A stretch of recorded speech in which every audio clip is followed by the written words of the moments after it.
Chapter 561, Sanguine 1, Chaos in Revelan. Just to make it clear, the Sanguine chapters are me venting all my frustration from the finals. You may find things a bit wackier than usual.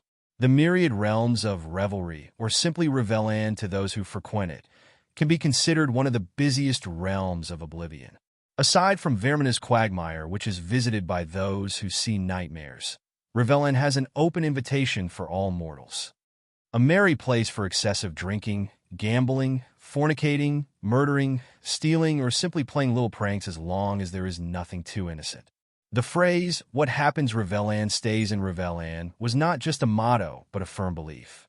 The worshippers of Sanguine always wanted to prove that their lord isn't as harmless as the cults of Dibella, Mara, and Ebonarm claim, and so they have a clear set of values about Sanguine and would usually blame the nature of mortal kind for the influences of how Revelan reacts to its visitors. As mentioned before, Revelan is made of various realms numbering over 100,000 of them.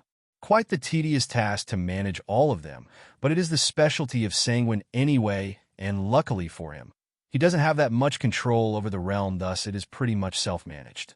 Even if there is a party hosted by any of the Daedric princes here, Sanguine was skilled enough to keep Molag Bal and Bothio away from each other's perception. It is mostly Sheogorath who goes out of control, but he can be cheesed in one realm if kept distracted enough. Malakath is banned, by the way, since the others deemed him too boring, and Namara should never know there is a party, or else the other Daedra will simply leave. Nothing good comes from Namara. This is one lengthy handbook on the duties of the Daedra of debauchery, but I am still not sure what to do with this situation. No, this is only the first volume. Lord Sanguine has taken a lot of notes across the ages. Now that he is not around, there has to be someone able enough who can manage his sphere before it deteriorates more than that. I get it. Revelry, debauchery, and passionate indulgences of darker natures. I am kind of an expert. The thing is, managing a few 100,000 Daedric realms is beyond my mortal capabilities, and look at the place around you. The place was on fire with ogrims and dark seducers fighting each other, while some scamps and Bankin were running around shooting magic all over the place. I came here expecting a fight or some sort of grand tournament, but managing this shithole. That needs a lot of effort, woman. John tossed the handbook to the gypsy as he sat behind the large disc dangling rest feet on it. Just a while ago, he was in Whiterun strategizing on how to fix the situation with the absence of Sanguine. He had two of his friends who were considered to be two of the best warriors on Tamriel, as well as his cat, who is still under the effect of catnip, and Barbas, who is still caged. Ha ha ha! You little bitch! I made you a little bitch! Come over here! I want to hit you! Nefertiti was lying on top of Barbas' cage, trying to reach him, while the dog was lying down to keep away from her. Woof! Leave me alone, you crazy wench. Oh. Here, doggo, doggo, doggo. Not gonna beat ya. Ha! Looking at how the high Nefertiti was bullying Barbas, John smiled in a good mood despite how messy the place was turning around him. From the side, both Wulfur and Mirren came after finding no possible solution to stop the fight between the dark seducers and the ogrims. They're just mad at each other, as there is no apparent reason for them to fight.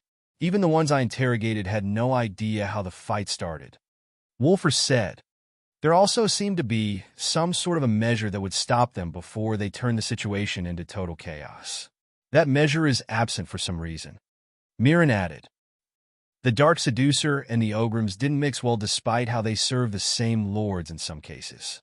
The Dark Seducers are basically succubuses with gray purplish skin and glowing fiery eyes, while the Ogrims are large dim-witted Daedra with rounded bodies and ugly faces. In Revelan, the Dark Seducers serve as their names suggest, and the Ogrims serve as bouncers where people can actually bounce on. I left some images for those creatures in the comments. Please react by replying and commenting to increase the stats of the book. The common thing between those two parties of Daedra is how skillful they are at controlling fire, and how easy things can turn messy when they lose it at each other. Lord Sanguine has kept a few clans of Draymora in his serves to keep the order between the other kinds of Daedra. Gypsy said, and where are those fucks? John asked. They don't listen to anyone if it is not a Daedra prince. You understand. Gypsy said with a wry smile. Sigh. Fucking Draymora, if only I have enough time to make them all like Zyko. John said as he stood up and looked around him. The mess seemed to be unsolvable. The place they were in was the largest realm of the myriad of realms ruled by Sanguine, and solving the mess would be the fastest way to get it all together. All right, hard way it is. John took out his mask, Krylin, putting it on, and donned greed as a large black coat. He even had the ominous weapon, the ebony blade, resting on his shoulder and pride floating behind his back. This appearance is simply very infamous around Oblivion, as it is that of the mortal mercenary known as Krylin, the one who extorted Maroon's Dagon, stole a city from Molag Bal, killed Malakath's champion, defeated Manamarco, and caused Clavicus Vile to turn into a laughing stock. No one noticed him at first, but he then called for the blessing of Mephala, Golden Tongue, and spoke right away. Enough! Being a voice master, his voice was already very powerful as it is. Adding the blessing of Mephala to it, no one even dared to disobey him with the pressure he emitted. Golden Tongue, blessing of Mephala. Persuasion always works. His voice echoed across the realm, and every Daedra stopped fighting right away. They all looked at him, not really recognizing Krylin at the first instant, but seeing the ebony blade, it wasn't that hard to guess who the owner is. All right, you shits, who started this fight? John asked. Mortal, this is not your business to inter. John didn't even need to move from his place. The Orgym who spoke was sliced sideways, along with all the other dark seducers and lesser Daedra around him. Say that again. Say that again. You can't, can you? Because you're dead. Oh, what is this? You're a Daedra, and you will revive again? Huh. I dare you. John walked down and started killing any Daedra who looked at him in the eye. I'll ask again. Who started the fight? He looked around and walked between the frozen Daedra before fully unleashing his foul aura. Every Daedra creature in the vicinity started shaking. Their pride as Daedra was always placing them above mortals in their heads, but there is always a mortal who can make the Daedra soil themselves from fear. All right, I won't pursue that subject anymore, John said as he turned away and walked to the party table. This place is a place for partying and having all the dark desires a man can dream of. Now you all started fighting, and the mortals ran away. I was hired to get everyone and everything back in line. And you shall not say yes or no. You shall only say understood, because let's face it, yes and no indicate free will, and that is no longer an option. John acted the role of the charismatic villain and spoke in a made-up tone. You shall fix everything you broke and imprison anyone who goes against my will until I come back. My companion shall keep watch over you until then, and please, gather all the necessary materials to get the place up and running in 1 hour. You will take your orders now. But Master Kree, off with your head. The dark seducer that tried to talk back to him was beheaded, and her head started rolling down Raleigh. Who's in charge of the seducer and the Ogryms? John called. Yes, Master Krylin. A matron seducer came forward. Yes, Master. A ball of flesh with a face walked awkwardly to John. Listen up, assholes. I want music, skooma, liquor, strippers, acrobats, a platform over there. Those scamps and Bankin should gather all the colorful magic light sources nearby and pile them here. John said and turned to Gypsy. How many visitors that we should expect? A lot. Gypsy replied. Will this realm alone suffice until we clear up all the other realms? Yes. Good. Put all the resources here for now. You two shall be responsible for any mistake. I'll impale you from your buttholes all the way up to your brains. Understood? Yes. Oomph. Stupid lowly Daedra. John turned around and walked away. Gypsy, Nefertiti, we're going to pay a visit to those stupid Draymora and put them in line. With that, the situation started to move forward. John wasn't sure what was going on, if he was completely honest, but he needed to resolve the situation for his own sake. Why? His business relies on entertainment and fun. With the Prince of Fun gone, the sphere will weaken within mortal, and John will lose a lot of capital. Also, he was expecting a prize. If not given, he'll just grab anything Sanguine has. Gypsy followed John, and Nefertiti teleported to his shoulder through the shadows. Human, let's go break something. Whatever you desire, John said as he patted her with a mischievous grin. Champion of Azura, after you solve the situation quickly, you should focus on finishing the duties of Lord Sanguine, Gypsy said. What duties are there? John asked. Mainly 3 important tasks: tending the fountain of the true liquor, ravaging the 12 constellations, and hosting in the tournament of the 100 Bloods. Oh, I don't know what you were talking about, but why is it that everything you just mentioned sounds cooler than the other ones? John didn't dwell furthermore about those matters in order not to spoil anything for himself. He headed towards the stronghold of those Draymora who neglected their duties, intending to beat some sense into them. Meanwhile, Gypsy lagged a bit behind him with a nasty smile, almost betraying her and leaking her thoughts out. While on the other hand, and if not for the mask hiding his face, the nasty smile he had would have been visible to everyone around him. After all, everyone had his agenda in heart. When he arrived at the Draymora stronghold, John found it to be a cave dug in a mountain with a lot of sentinels patrolling it. The Draymora were a kind of Daedra that loved everything to do with armor and steel, even if they were mages, thus everyone here was heavily armored in the best armors Oblivion has to offer. Once they sensed some mortals approaching, they became fully alarmed and aimed their spells and arrows at him. Mortals, speak your intentions.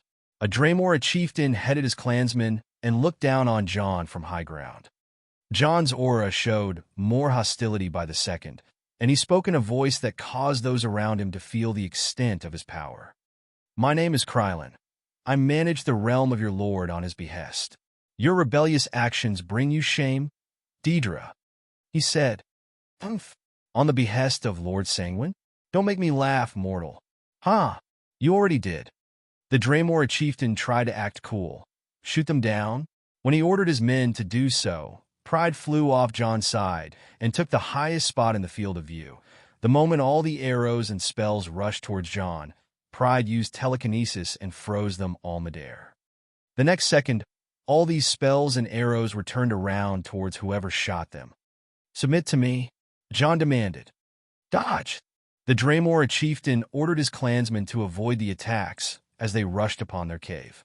Seeing that John is no joke, they decided to retreat inside their cave in order to regroup and prepare their magic casters. They even turned off the lights to lay ambushes for John if he thinks about following them inside. Resistance is futile. You shall know pain and defeat. John kept his bad guy act and then turned around. Nefertiti, he called. Who calls the Almighty One? She sobered up a little during the journey here, but her act was a little sluggish. Do you see this cave, my adorable companion? In there hide some fools who think that by darkening it from the inside, I won't dare follow them. The nerve, John said and pointed at it. It is your time to shine, sweetheart. Champion, I know your cat is legendary and all, but that's a clan of Draymora we are talking about. Gypsy said. Don't worry about her. Those idiots darken their cave, thinking this will protect them. Just watch. Nefertiti remained in her cat form without transforming and simply walked to the cave at her own pace. Once her paws touched the darkness surrounding the cave, she disappeared without a sound. The next second, roar, screams, breaks, wails. One Daedra was running away from the cave, but he stumbled down and was suddenly dragged back inside while screaming. By then, they could hear Nefertiti shouting at someone. Did you really just try to hide from me in the darkness? You think darkness is your ally, but you merely adopted the dark. I was born in it, molded by it. I didn't see the light until I was already a 1-month-old kitten. By then it was nothing to me but blinding. The shadows betray you, because they belong to me. And a few seconds later, Nefertiti walked out of the cave and simply climbed on John until she sat on his shoulder. We are done here, human. John patted her and scratched her neck as he turned out to Gypsy. Now the problem here is over. The Draymora will go back to guarding the place once they revive. Let's go and check our party. Chapter 562, Sanguine 2, Rocking Oblivion out of Oblivion. Let's get ridiculous. Parties in the myriad realms of revelry with a John Dare brand were something even a Deidre would pay actual Deidre money to attend. All right, the party music mix is good for now. Let's sort out the rest of this mess. John stood on the platform which was established by his orders. I want the instruments here. The two masking over there. You will be controlling the music spell. Make the crowd board, and I'll transfer you to Cold Harbor. The two maskin had shivers running through their spines as they started maintaining the spell/riding the DJ which John created. I want the crowd entertained, John said. Master Krylin. We have no crowd. A maskin just second before she receives the killing state of John. What do you call those two fine gentlemen over here? John pointed at Wolfer and Mirren. Oh, the honored guests? Of course. All right, everyone, we have music at last. We need lighting, drinks, drugs, and fireworks. That's just the start, people. Put your hearts into it. Do you really want the others to say that Malakath can party better than us? Chop chop. John's idea of a party was fundamentally different from anything anyone would expect. He wants disco music, fireworks, booze, strippers, and everything that would be befitting of a place such as Revelan. The Dark Seducers, or the Maskin, were very attractive, and they would always go along with mortals. John put them on the music spell he created, and then started hanging the scamps on high scaffolding, giving them all the glowing magic stones, and telling them to move them chaotically around. The Bankin kept an eye on the scamps, zapping them with lightning whenever they stopped. It didn't end here. John made a number of 4 circular bars across the open area in order to serve the crowd which is being hoarded by the Draymora at the moment from all across the myriad realms. To make things extra more interesting, he installed poles around the stage and forced the Maskin to figure out how to dance on them, which they learned almost instantly, as if pole dancing was some second nature to them. He even dangled down some cages and made some Maskin strippers dance into them. The music got louder, and the bars were packed with all sorts of liquors and booze. He then organized the Draymora as security to control the crowd. Did we forget anything? John asked Wolfer. Did you not forget anything? I feel like, the orgy. Come on. And tell the Maskin to start getting topless once the party rages on. John started running towards the other side of the party ground and spread his arms wide, open the portals. And the portals opened. From all the various realms, hundreds of Sanguine's followers flooded the party grounds. The music intensified, and the effect of the bardic knowledge spell electrified the air.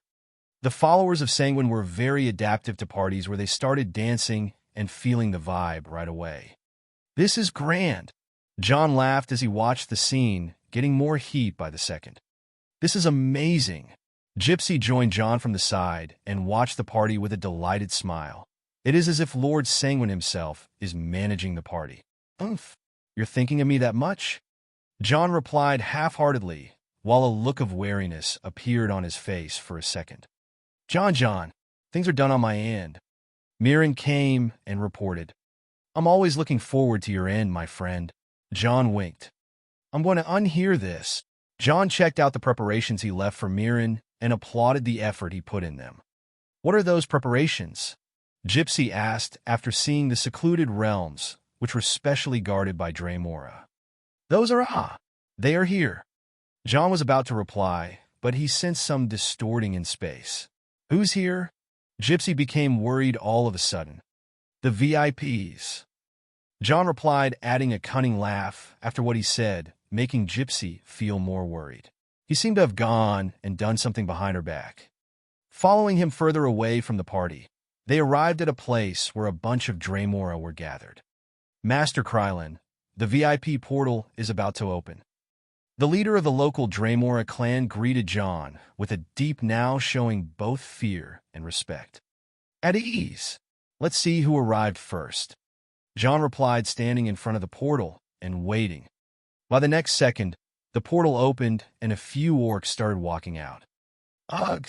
John's face crumbled the moment he saw the last member in this patch of VIPs. It was a gigantic orc with bronze skin, bald head, and heroic features.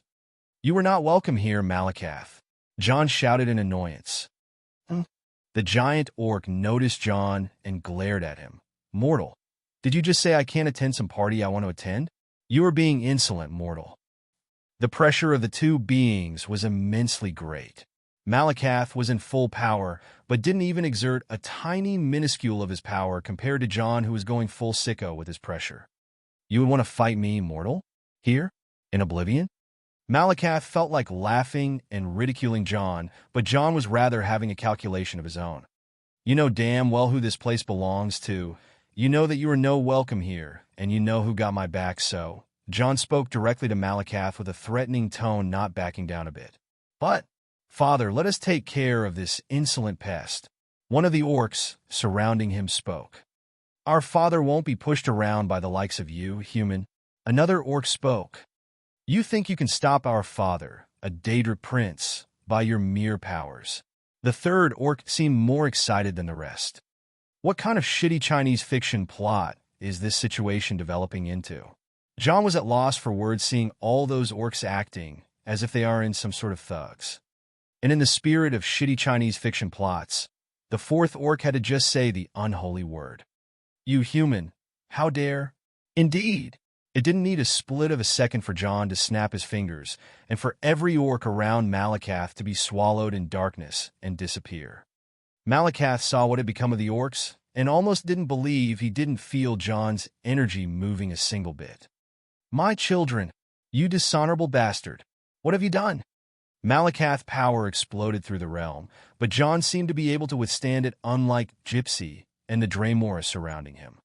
John raised his hand, and the reality inside the realm split into two. The part where both Malakath and John were standing, and the part where everyone else were separate. Gypsy noticed the immense pressure of Malakath disappear, and the party over there was still rocking without any worry, but that wasn't what made her surprised. Seeing how John split the reality with his will inside a Daedric realm, her face turned from shock to disbelieving, and from disbelieving to realization. She ran to the edge of reality, which John split, and called, Master Krylin, Master Krylin, it is all right. Lord Sanguine was about to make an exception for Lord Malakath in this party. She started shouting. Meanwhile, John and Malakath were having a showdown of their own. Human, Malakath roared as he wanted to squish John just by his thoughts. Sure. John called for the blessing of Shore, which completely nullified Malakath's power, almost making it useless. The archenemy of Malakath is no one other than Shore, and even though one of the reasons Shore died was Malakath, Shore still outdid Malakath in every aspect. The blessing of Shore was like everything Malakath hated in one go. Heartbreaker, blessing of Shore. Opponents submit faster while stronger opponents become weaker with time. On the other hand, losing resolve weakens you. The two didn't stop until the voice of Gypsy had fully reached them. Master Krylin, you can allow him in. It was then when John stopped fighting. Truly? Well, the more the merrier, I guess. John snapped his fingers once again, and the orcs that disappeared a moment ago appeared all over again. My children, Father. The disgusting reunion between Malakath and his so-called children almost made John puke, but he used pride and opened a portal near them. VIP Realm 13 is that way, Prince Malakath. John said, Son of Shore, I won't forget this, Malakath said as he took away his children to the portal. Enjoy your stay. With Malakath gone, John could take a long sigh and repair the reality he snapped. Lord Krylin, this was amazing, Gypsy said in awe of his powers.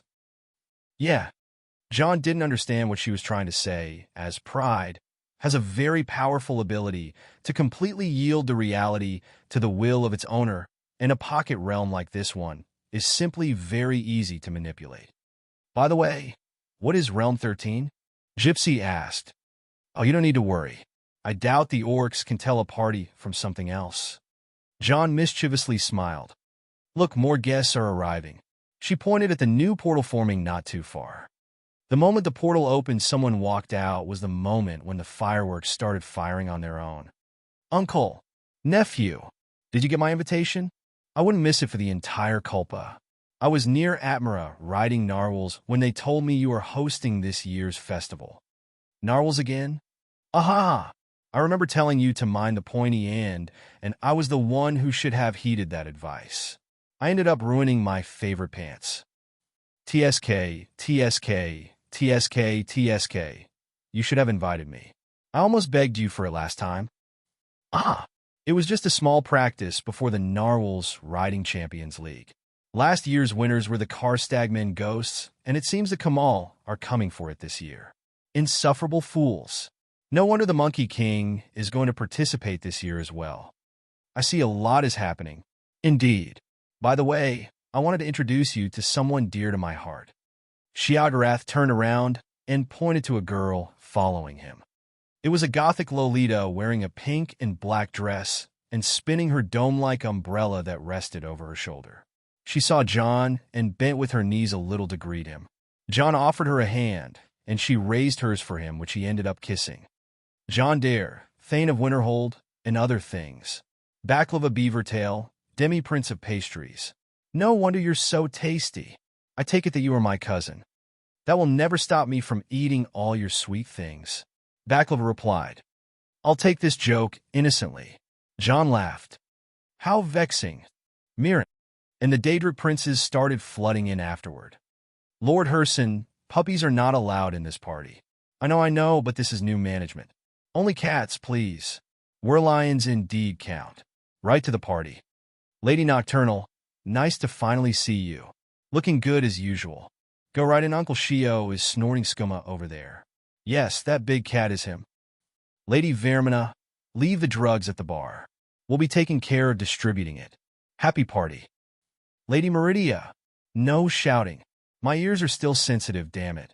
Yes, your beacon is on its way to Mount Kilcreath. I just had to deal with Sanguine's mess on the way. John sighed in frustration having to deal with all those troublesome guests. No wonder Sanguine is always exhausted. And that was merely the beginning of the night.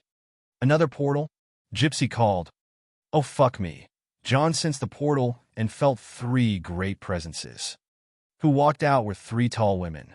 The first was a woman darker than any dark elf with 2 glowing red eyes on her face and another 6 on her crown. He was dressed in black spider webs and had 4 pairs of spider legs coming from her back. The second was a woman dressed in full heavy ebony armor and walked with it as if it was part of her wielding a large blade and donning a red cape. Her hair was white and her skin was gray, but the look in her face was extremely terrifying. The third woman was the tallest of the 3 walking between them, and wearing a blue transparent silk dress, which exposed her enchanting assets underneath. On the other hand, her face was covered with a veil from the top of her bluish hair to the tip of her nose, leaving only her mouth exposed. She was also covering her long neck with silver ring-like collars, and similar ones were worn as bracelets and feet accessories. We heard there is a new host, and it smells like an orgy in here, the Spider Woman said. Good for you.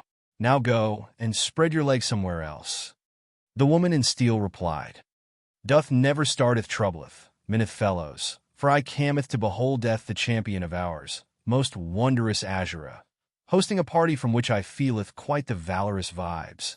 The third woman was the most illustrious, one of the 3 taking anyone's breath away. Those were the obviously very lusty Mephala, the metal-headed and obviously other parts, Bothia, and the ever-high and always mighty Azura. My ladies, seeing the 3 of you here all at once warms my weak mortal heart. Huh, weak? Bothia laughed to the heaven, almost shaking the entire realm. The difference of power between here and the puny Malakath was simply terrifying. You are almost not so mortal. Don't worry. As long as you can make this lusty spider busy and give me and Azura a private place, you won't find trouble from me. She held him from his shoulder and brought him closer. How can you say that? I am always willing to share my gifts between all mortals, especially my favorite mortals. Mephala stuck closer to John from the other side. Our champion did prove his pride and ego above all else. This is a secret from us to thee. It is hath said yon between every leggeth of Mephala's this is a vagina. It wilt receiveth the very excited Azura said as she stuck behind him. John heard Azura and looked to Mephala who was confirming the fact. Damn all right. I need to finish things here and see wherein Oblivion Sanguine have disappeared then. I hope I can come and see. John opened another portal, Special Realm 69. The three good Daedra went down the portal which John closed it well behind them. Wow! Those three were. Gypsy was almost going to get mad from what she saw. Don't even say it. John cut her words short. Between spider boobs, iron boobs, and super boobs, I am still an advocate for human boobs. How admirable! Gypsy was almost about to go down and worship, if not noticing another portal open. There is more. What? No, I thought this was all we had on the invitation list. I made sure that it was at this moment where the portal started to get darker. It became way too dark that it almost absorbed all the light in the realm, which led John to split the reality once again. The presence made Nefertiti, who was hiding in John's shadow, to sober up from all the catnip. She snorted and became ready to take John to the shadows whenever anything goes wrong. It was then when a dark being appeared right behind John. He hurriedly took distance for him to see a large and dark slug-like creature crawling towards him, while wearing a robe. The only part visible from it is the face, which showed a skull that obviously hid something more terrifying under it. This presence. I know it well. John saw everything living around this creature wilt and died just from touching its aura. To resist it, John kept his distance and didn't think of even opposing it. More tall, great void. The creature spoke, and John replied. They kept walking in circles while John was avoiding it by all instincts. This so-called Great Void is none other than the most terrifying and most ancient of all the Daedric princes. The Daedra of Darkness, the wet nurse of Lorcan, and the one who granted him mortality. Lady Namra, you smell fresh, mortal. I bathe a lot, surely. This is something you're not okay with, but we mortals are subjects of decay. It is mortals who are most delicious, especially at the peak of their power, seasoned by the limits of the heritage. The slug that is Namra moaned because of her imagination. All right, the partying doesn't really go well with decaying, so if I can arrange you. Party? You mortal know nothing of how a Daedric prince should party. You want to know? Oh, by all means, I'll even take notes. Back in the day when time was still a little toddler with tasty scales, we would hunt both mortals and spirits day in and day out. We would terrorize them and make them suffer while we eat them. I always keep a healthy diet at hand, but the others, TSK, they have changed. Now they do everything to get the mortals' attention. They grow tits, they act benevolent, they accept gifts. Annoying. The best gifts we had were sacrifices.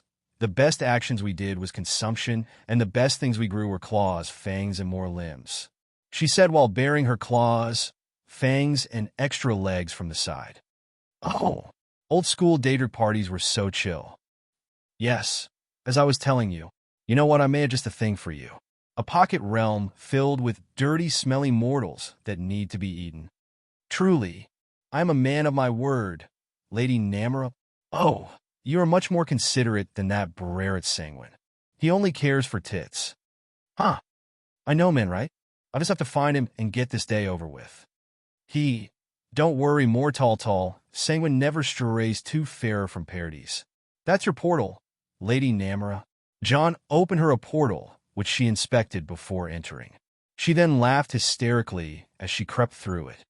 Phew, this job is so stressful, John said as he opened the reality once again. That was Lady Namra? Where did you send her? Gypsy asked. VIP Realm 13. Wait, isn't that where Lord Malakath went with his kin? And John turned to Gypsy, showing her the most twisted of his smiles.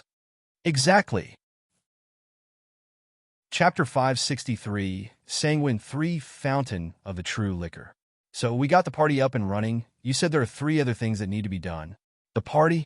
Was simply the most difficult one, and knowing you, Lord Moan Krylin, you're going to breeze. The remaining rituals to preserve the spheres. All right, leave her alone. Chop chop. We're not to waste any more time. John dragged Gypsy from her arm away from the party she was enjoying. The couple of dudes she was indulging herself with wanted to make trouble for John, but the Dremora were on to them. Dragging a lady out of a threesome like that? I feel so. You're no lady. What's next? John hit her on the head. Ouch! It's the fountain of true liquor, she said while trying to stay away from him. Then lead the way or open a portal or whatever.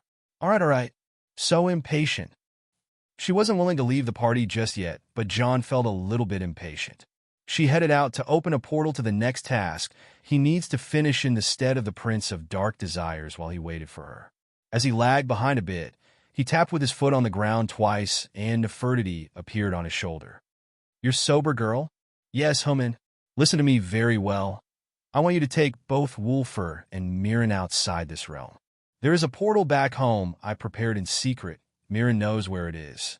After that, stay hidden and wait for my signal. All right. Nefertiti disappeared just a split of a second before Gypsy turns around.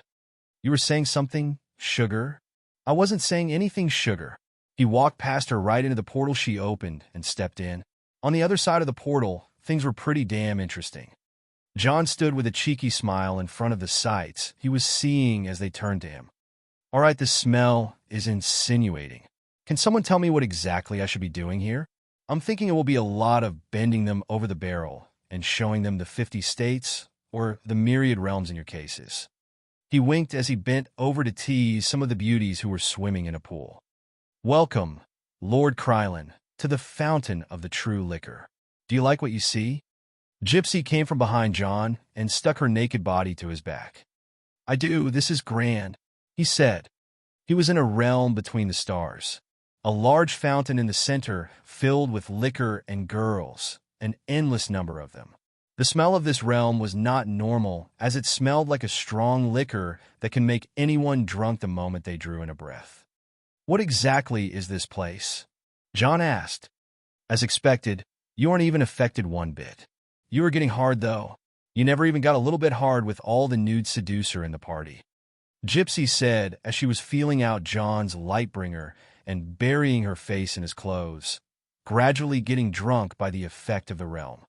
As I said, I dislike Deidre, but you haven't answered my question. What is the situation here? This fountain is the place where the origin liquor is fermented, and guess what is the best material to do so? Gypsy said as she was getting sluggish. Sluts. No, virgins, beautiful ones. It is always damn virgins Lord Sanguine wants. Wow. John looked at the place in front of him and couldn't believe how many virgins can be gathered in one place.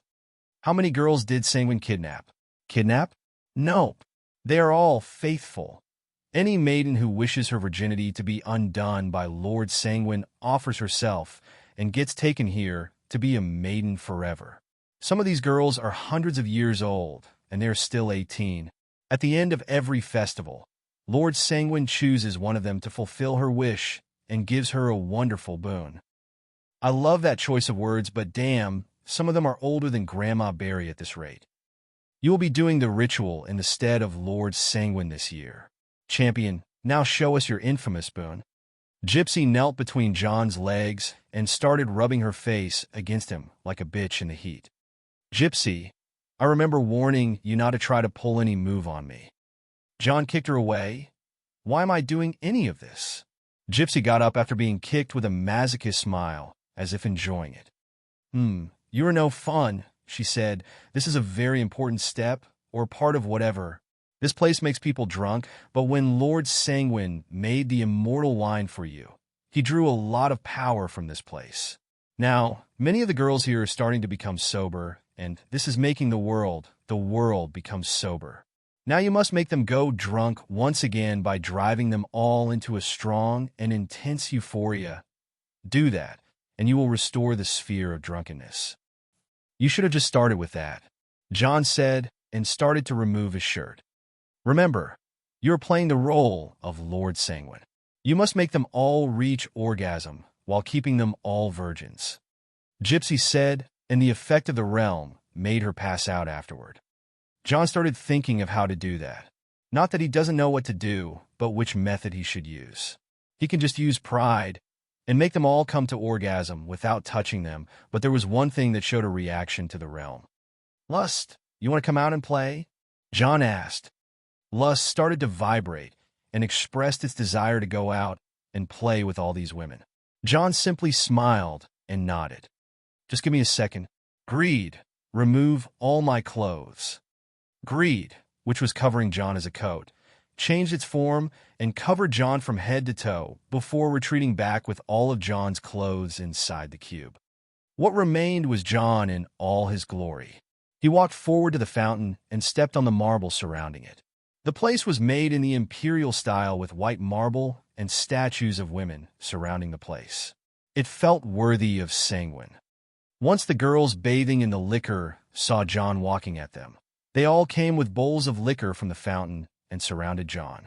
They started pouring the liquor on him and bathing him from his hair to his nether region. They even used their tongues to lick the liquor off him. "All right, let's go in." John walked forward and descended into the fountain with the naked girls surrounding him. Living the dream which would drive all men insane with envy, John walked across the fountain to its center and sat under the big statue which was pumping out more liquor. The girls came from all corners, and their bodies were as insinuating as nothing in the world. "If only Alina was with me here, we could have played with you without care about anything. Sadly, I need to wrap things up," he said and pushed away a girl that was trying to cling on his back. He then used pride and sent all the girls away from him at an equal distance, forming a large circle of naked bodies. "Listen up, we will play a small game. Right now, I'll start teasing you all at the same time. The girl who can endure and reach me will be the one I free from her duty and make into the bride of true liquor. How does this sound?" John's offer made the half-drunken girl jump around and feel excited. At that moment, John took out a liquor bottle from the cube and poured it in the fountain. This was the immortal wine which Sanguine made for him, and by returning it to the fountain, its effect should get stronger now. However, mixed in that bottle was lust, the moon crystal ether. Lust, sin, metamorphosis, desire inducement. Of course, lust used its metamorphosis ability on itself to mix in with the immortal wine and slipped into the fountain of true liquor. "All right, it all starts now." Just as John gave the signal, the girls started moving towards him. He was the grand prize for all those lustful females, and one of them will make it to him. Just which one of them can overcome the call of desire once lust mixed itself in the fountain's liquor? There is no need to describe how they ended up. It was simply too erotic for even John to endure, and John the Impaler was as excited as ever for whoever endures lust. It was a hard competition. The ones with big assets started to have violent orgasms, as lust seemed to be targeting whoever it likes more. Some were even strong enough to endure a few orgasms and keep walking. Once the circle grew tighter, lust focused its effect on a smaller scale, which became too hard for the girls to endure, but John still supplied it with magicka to keep going. In truth, lust is the weakest sin, and situations like this are perfect for its final upgrade. It may actually be the fastest growing sin since John is a 24/7/12/360 philanderer. And here it came, with the last 3 girls remaining. John made sure to be in the center, and lust started to focus only on those 3. It even started returning to its form and physically interacting with them. Seeing the 3 girls endure, John was totally indifferent to their suffering and wanted to just enjoy it till the end. One of the 3 exploded, not literally, in a violent orgasm that rendered her unconscious. The last 2 tried to jump at him almost at the same, but only one managed to grab his ankle, while the other passed out of exhaustion. "Looks like we have a winner." John lifted the girl who touched him up and feasted his eyes on her naked body and good-looking face. My lord," she threw herself on his chest and tried to catch her breath. "I got you." John grabbed her closer and looked at lust. The moon crystal ether was finally showing signs of mutation. It changed color into transparent light pink and started to shrink smaller and smaller. A final form. That's the first time this is happening. John watched carefully as the weakest sin artifact started reaching its full potential. In the end, it turned into a small pink crystal gem. Lust, sin, metamorphosis, desire inducement, Venus. Venus? What a name! Let's try it out. John stood up and put the winter girl down, then held the lust and aimed it at her. "Show us this new power." The moment he commanded lust to display the power of Venus, all sorts of tricks started happening in front of his eyes. Not only the girl close by, but literally every girl in the realm, including Gypsy, was having someone appearing over them. Most of these ones were versions of him. They were fabricated illusions, but to the girls, these were the ones they desire the most at the moment. Once they felt him, all his versions started indulging themselves with these girls in passionate situations. This was to be expected, or at least the basic function. However, the venue effect was sending feedback to John. All the good sensations shared between the targets and the illusions were going to him directly. This is so damn good, just turn it off. I need a clear head. John manually stopped that function, but soon after, he discovered another. Lust was even causing an intoxicating effect to its targets similar to the true liquor, which made them completely lose their reason to desire and become drunk with euphoria. Away from the crowd of girls that was desperately lusting for him, Gypsy's lust was about a Draymora who looked somewhat like John. That was probably a mix of him and Sanguine. What a turn off! John had to cancel the effect of lust and carried his girl. He got outside the fountain of true liquor. Gypsy was still of no use, so he had to rely on what he had. Can you answer some questions? He asked the girl. My lord, I am your slave, the girl said as she started making advances on him. Just tell me, what is the next part? Shouldn't I free you by taking your virginity or something? John asked. Yes, my lord. Over that direction, there is a secluded area between the barrels of liquor, she said as she pointed. Barrels, huh? I'll enjoy this. What should I call you, girl? She became confused by his question, but then shrugged her shoulders. Something like names or time. I forgot all that after the first 100 years. Now that I will be freed, my master will grant me a name. TSK, don't have any in mind. Let's just go. Just before you start assuming, this is a respectful novel. No shitty Japanese isekai slave fantasies here. John carried her behind those barrels and sat her on one. She wasn't the prettiest of the lot or the one with the most assets. She was actually a bit average, but she still looked great. Her skin was smooth, her figure was fit, and her face was calming to look at. Skipping the foreplay to the real thing, John finally breached that girl as she opened wide for him. Her tightness was that of a virgin, and how her fit belly muscles moved with him inside her was indicating how mad she is going in this intercourse. Her virginity was taken, and John started to enjoy her tightness and insane moans. If this girl wasn't a virgin for a few 100 years and had actual experience in sex, she would have been a legendary courtesan. John kept thrusting, and she kept moaning sweetly of the pleasure. He even leaned on her and started biting her hard nipples and would steal a deep, passionate kiss every once in a while. Now that he was fully triggered, he held her up in his arms, and after a minute of insane dynamic action, he had an intense, pleasurable moment with her as they both came at the same time. She hurriedly knelt in front of her master and licked his fire rod clean. He was still hard, but after all this enjoyment, however, he was calm and collected. What next? For me? I will follow my lord forever from this moment on. I swear to serve you faithfully. She said, No, I have a wife I am faithful to. My outside indulgences are tolerated as long as they are within her consent, and I share them with her. Once I send you to Mundus, report to her and do whatever she tells you to do. Yes, master. I shall be a slave to the mistress as well. Geez, fine. Now go fetch that gypsy. The girl went obediently and brought out Gypsy, who was struggling to stand right from the potent effect of the realm. She told him that the last duty here is to take an ewer of liquor and keep it for the remaining 2 rituals. Of course, he thought while having a naughty thought in mind. Why not? Chapter 564, Sanguine, 4, The Celestial Indulgence. Orgy. It is a term that means... I know what an orgy means. All I'm saying is this situation is a gangbang, you moron. How so? I am one, and there are 12 of them. You need to upgrade the terminology here. Also, why would I ravage those 12 women? This is not Molag Bal's realm last time I checked. But Lord Krylin, this is the only way to preserve the sphere of corruption and fetishes. Don't wanna...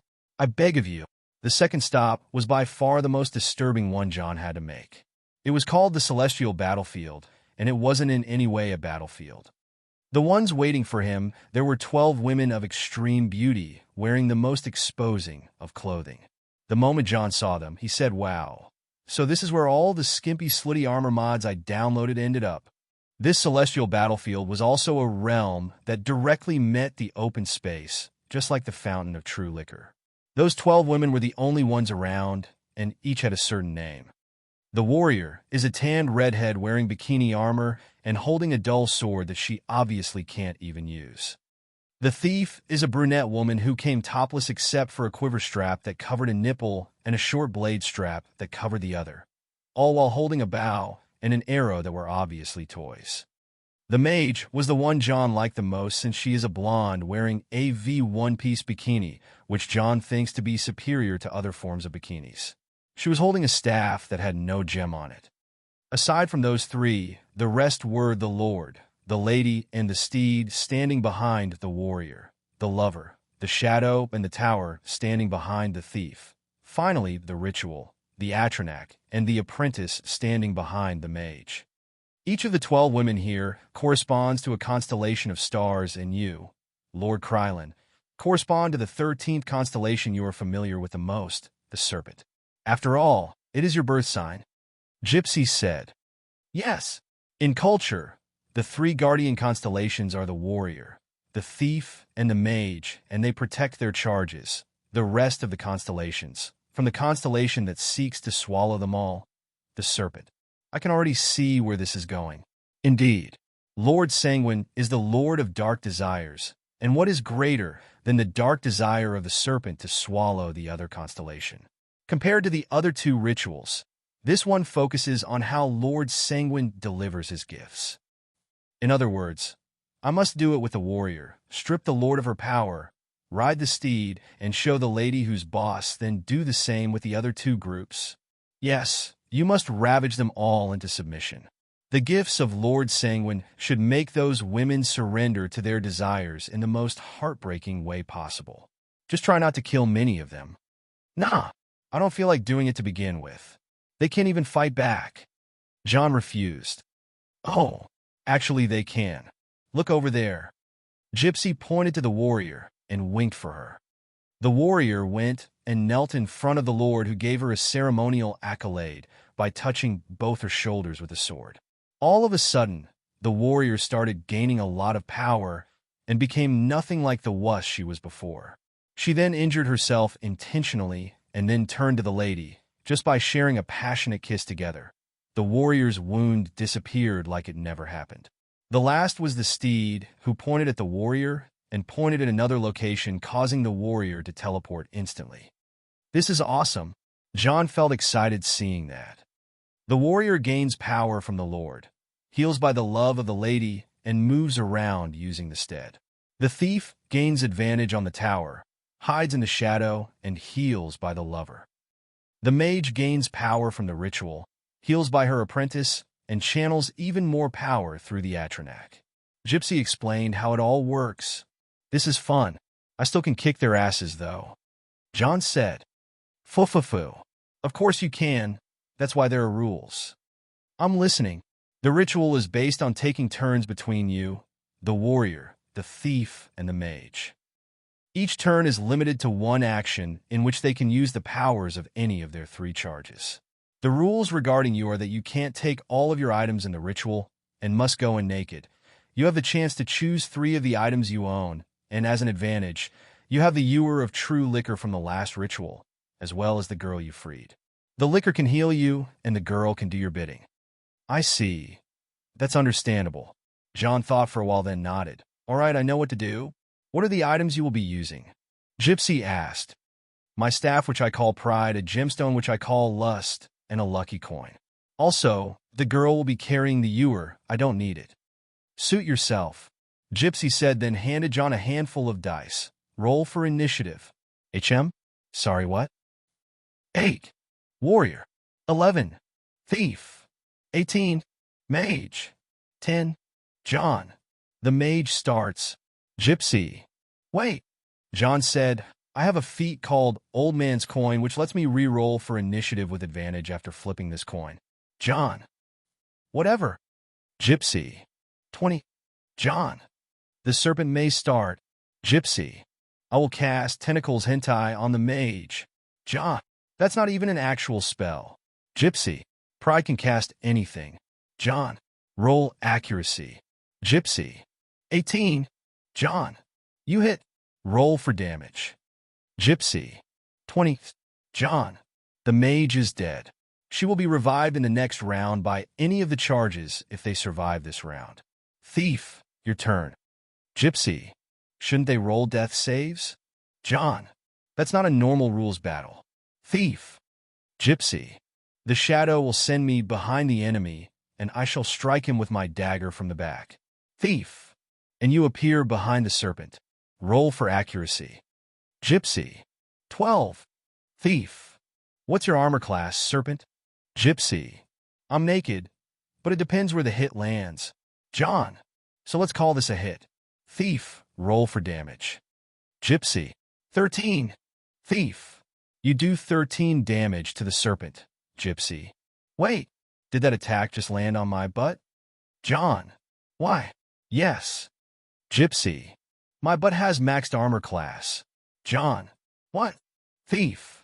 It says here that the serpent's buttock is, well, it is the hardest but in existence, completely indestructible, can completely kill undead for good, and has the ability to reflect damage by 100%. Thief. You take 13 damage. Gypsy. Impossible. Thief. No one told you to hit my butt. John. Warrior, your turn. Gypsy. I charge with a flying kick towards the enemy's hot rod. Warrior. Yeah. Can't you do anything but that for your own good? Gypsy. No. I shall smite his vulgar thing.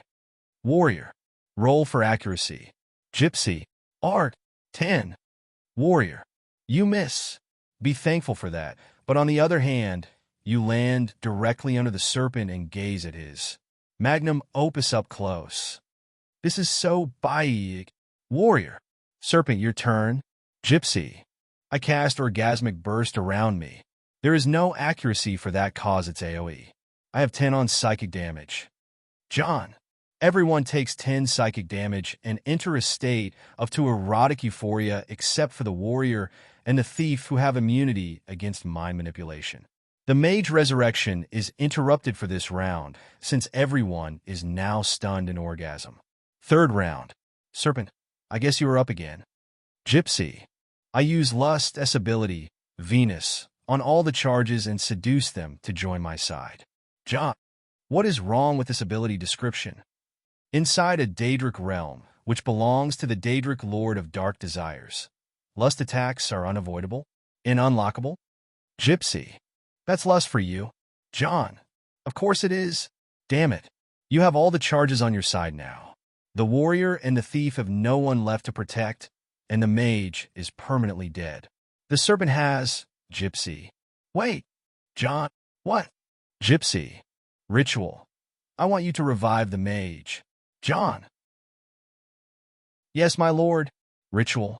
What is the point of this? You are winning. Gypsy. I still have a feat called an offer of a lifetime for being a CEO of a multinational corporation and a man of law. John. This is just broken. Gypsy. Warrior. Thief and mage. I look at you and I see something good, something beautiful. I am trying to hold you at a disadvantage or use any sort of manipulation on you. If you are to be my subordinates, I will give you back your charges, reward you handsomely, and we can all be on the winner's side together. John. I have 15 on my perception to investigate motive. Mage. He wants to sleep with all of the 12 constellations together, so he can brag about it later on. I guess this counts as being honest. Gypsy. So we just need to submit to you? Warrior. If you feel like it, but remember, it's all about having fun together. I don't even have any more plans than that. John. Just that? Thief. Just that? Gypsy. Is this game over? John. Fuck it. Yeah. It's your win. Gypsy. The festival back in the party realm was still going even wilder.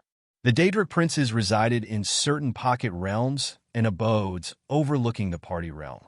Amidst these places was a small abode which John designated as a spot where he can oversee everything. He stood watching how the fornication and adultery filled the realm below his feet with a cup in his hand.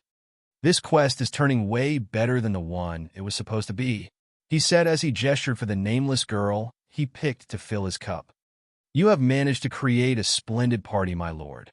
It is going to be remembered in the Revel lands for ages to come." The girl said, "You think so?" John looked at the liquor in his cup before swallowing in one go and feeling the burn down his throat. "I think this party is disgusting." He threw the cup away and walked back into the abode amidst all the bodies around him raving between euphoria and madness. "I never thought you would feel this way, my lord. Is the party not to your standards?" she asked. "Are you talking about the sex, liquor, skooma, and that shit show down there?" John asked as he sat on a large seat, and the girl walked to stick her body to his. "No, I am not that kind of guy. I may enjoy a bloody fight, a drunken rampage, or a skooma prank, but I will never let it consume me like this." "So my lord is not a hedonist. I may identify myself as someone who is true to his desires and may not mind it if someone called me a philanderer or hedonist, but the thing about me is, I have my own brand of being naughty. This around us is simply a bunch of poor lost souls who are trying to find something they don't have. It varies from happiness to connecting with others to simply feel alive. They think that this is the way things should be, while all they do is to consume themselves for a sphere of corruption and dark deeds. They don't control their fates as they think. They are just something as pretty as a candle in the right spot, giving it glamour and beauty until, boot, it burns away. Then what is the point of life? Shouldn't we take as much as we can from it? You never take anything without giving. You of all people should have known that already. You lived for centuries as a maiden of true liquor, but you gave away everything in return. You are just a husk, my dear, a pretty one. The most humane thing to do with you is to twist your neck and prevent you from the suffering that is to come, but I will not take the easy way. I'll leave you to fate. You see, it is all balance with fate and life. You never take without giving. They give away their essence for pleasure until one day they become husks, even worse than you are. The difference between me and those hedonists in this realm is that I know my limits, and I honor them by keeping them in balance with what I can give." John said as he stood up, "That's what it means to be in control. Always in control. Not even with the most insinuating women, liquor, and power in the world." The girl failed to understand John perfectly, but she felt bad at the very least. John held her close and patted her. "I'm not a savior, but I hope you find what you miss," he said before changing the look on his face to a naughty one. "All right, enough with the heavy thoughts. Let's see this party to an end." John looked around him at the small party in his abode where the 12 women, representing the 12 constellations, were getting laid by 12 versions of him, created by lust. Lust was roaming around the area, making the clones act more intensely and driving the 12 constellations insane. "Do you want to feel something good?" John asked the girl. "Yes, my lord." "All right. Lust, send the feedback to her." It didn't take an instant for the girl to start overheating and her legs to lose all their power. John held the ewer of true liquor from her and stored it away, and before she could touch her private parts, he held her hands apart from each other. She tried to quiver and rub her parts as she was getting the feedback of 12 women getting laid by his clones. It didn't take her a few seconds before she and every other woman in the room started squirting to the point of madness. "It smells nice in here." At that moment, Gypsy walked in the abode and saw the 13 women having a hard time gathering their power to do anything other than lightly touching themselves and roughly breathing. The clones have long since disappeared as they were nothing but illusions visible only to whoever John wants to see. Gypsy assumed that John had let out the animal and wreaked havoc between every pair of legs of the 13. So the second ritual was about how Sanguine wants to corrupt everything in the world, even the stars in the sky. John said as he looked away from Gypsy to hide his expressions from her. "Indeed, and you are doing a splendid job in his stead," she said, then removed the piece of her dress covering her crotch. "Want to have the 14th before we get going?" John smiled faintly as he turned around to face her. "Let's say, I am saving the best for last." John refused her with a wink. She smiled widely and threw herself on him. I will do my best to serve you after all this is over, my lord. Each of them was smiling for their own reason, not showing the other their true intentions. I am in for a reward, he said. Of course, you will be rewarded with the highest honor a mortal can achieve, she replied. We'll see.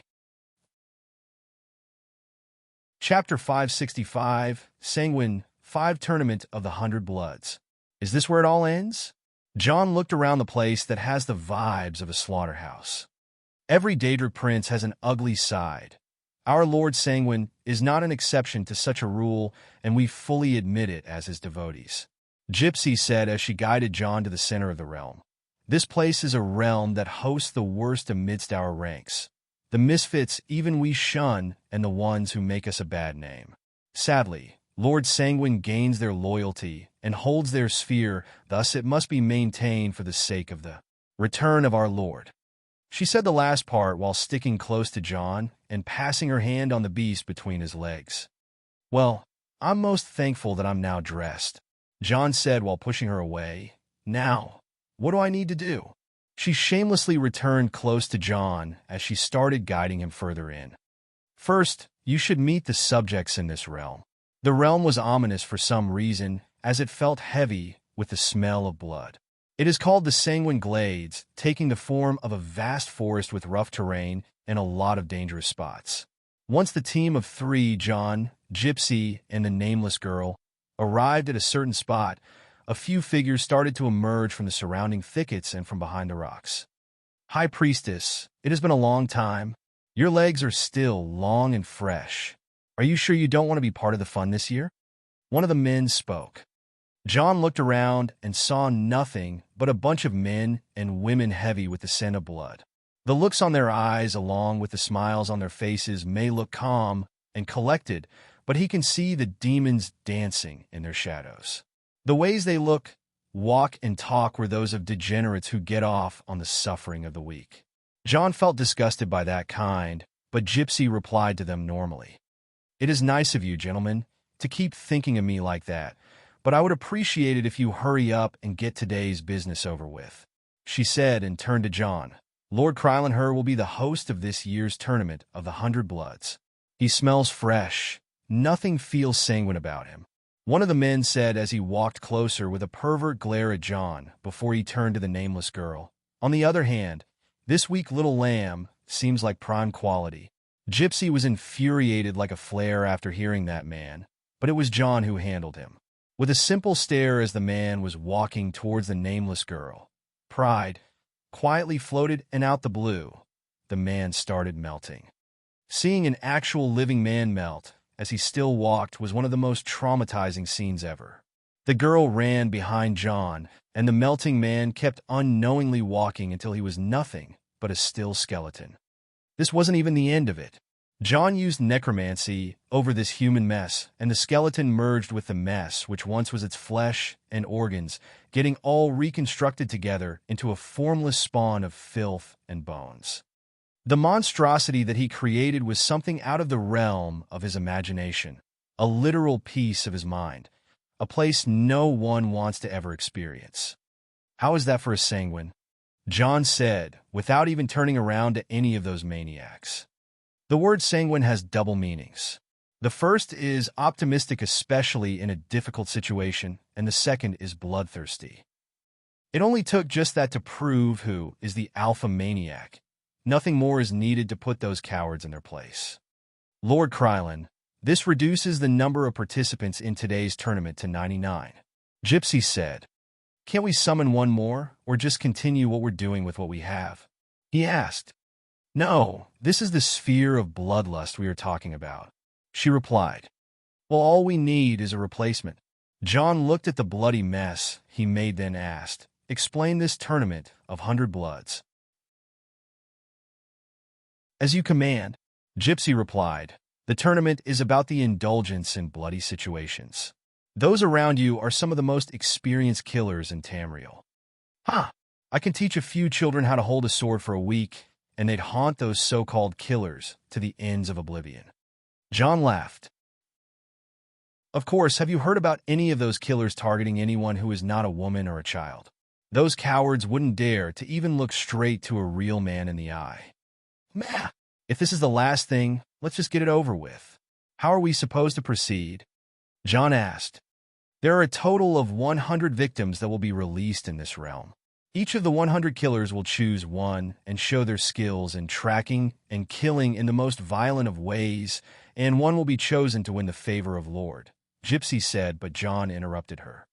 Yeon, I am sorry. Were you just saying something so boring? He looked at her and the rest of the killer with no interest before having an idea. Change of plans. He found a nearby boulder and jumped on it. All right, you fucks, gather around. I'm not killing you, don't worry. Not yet anyway, he said and started casting large-scale magic. Out of the ground, a large smooth platform started to grow and gathered all of the 99 killers on it alongside Gypsy, the nameless girl, and the gore slime John created. This platform joined together firmly and started rising up.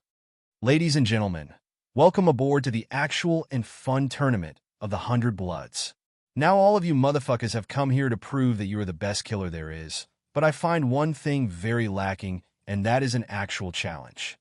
As the platform reached a certain height, John walked in the middle of those killers who were keeping distance away from him.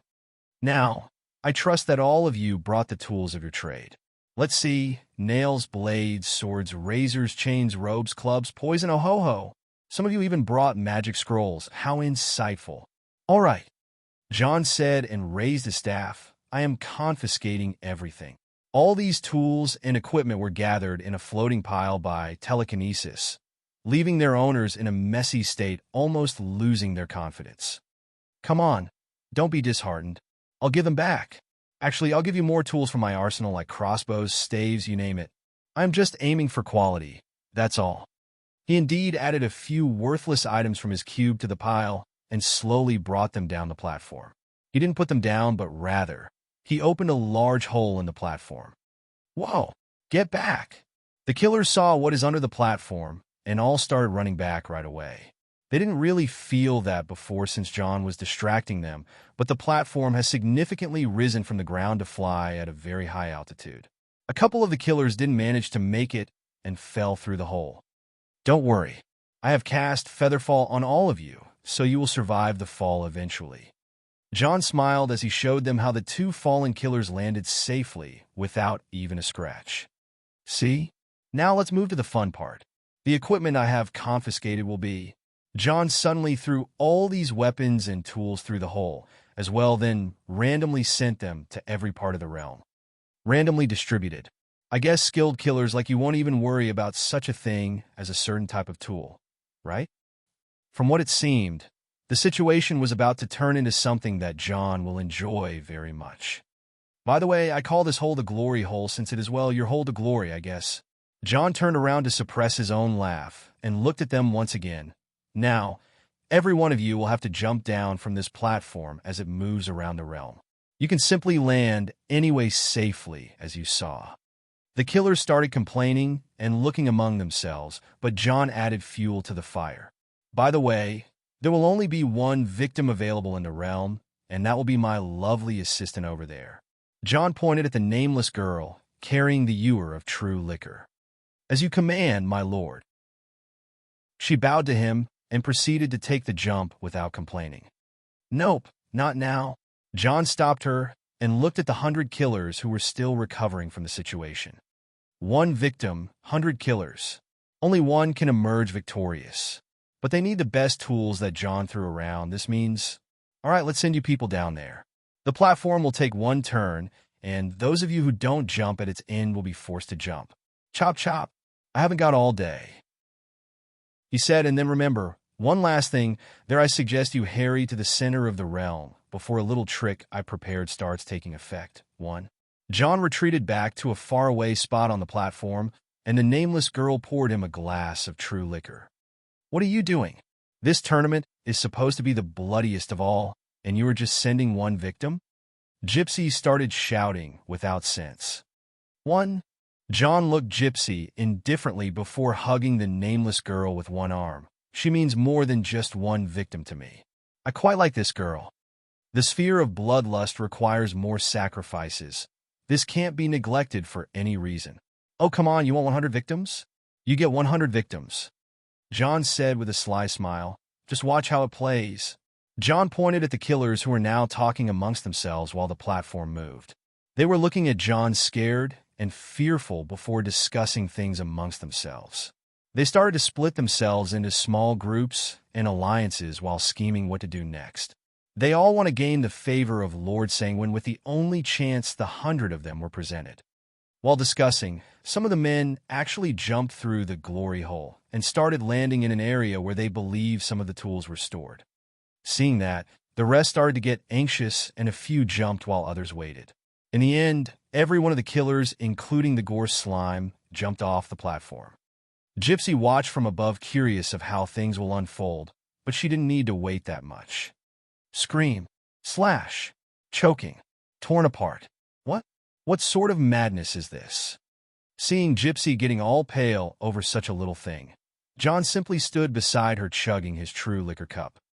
This is human nature at its best, John said, the only thing that will never ever disappoint. He walked around the glory hole and faced Gypsy from the other side while watching the situation down below of the murderers butchering each other. Welcome to the Battle Royale of 100 Bloods. 99 victims, and only one shall gain the favor of Sanguine. I mean, what is the point of being the best if you're not the last man standing, right? No, this shouldn't have happened. 100 killers, 100 lambs. That's the rule. Gypsy cried. Rule? John smiled. I know, but wasn't my rule that you never try to trick me, Gypsy? He walked on air, actually levitating, and closed in on her. Then, with simply his will, he raised her up from the neck with magic. You shouldn't have crossed me, priestess. I know very well what you wanted from me, and in truth, I feel disgusted. John spat on the ground and looked at her unamused. By the way, the rules of this realm are pretty simple.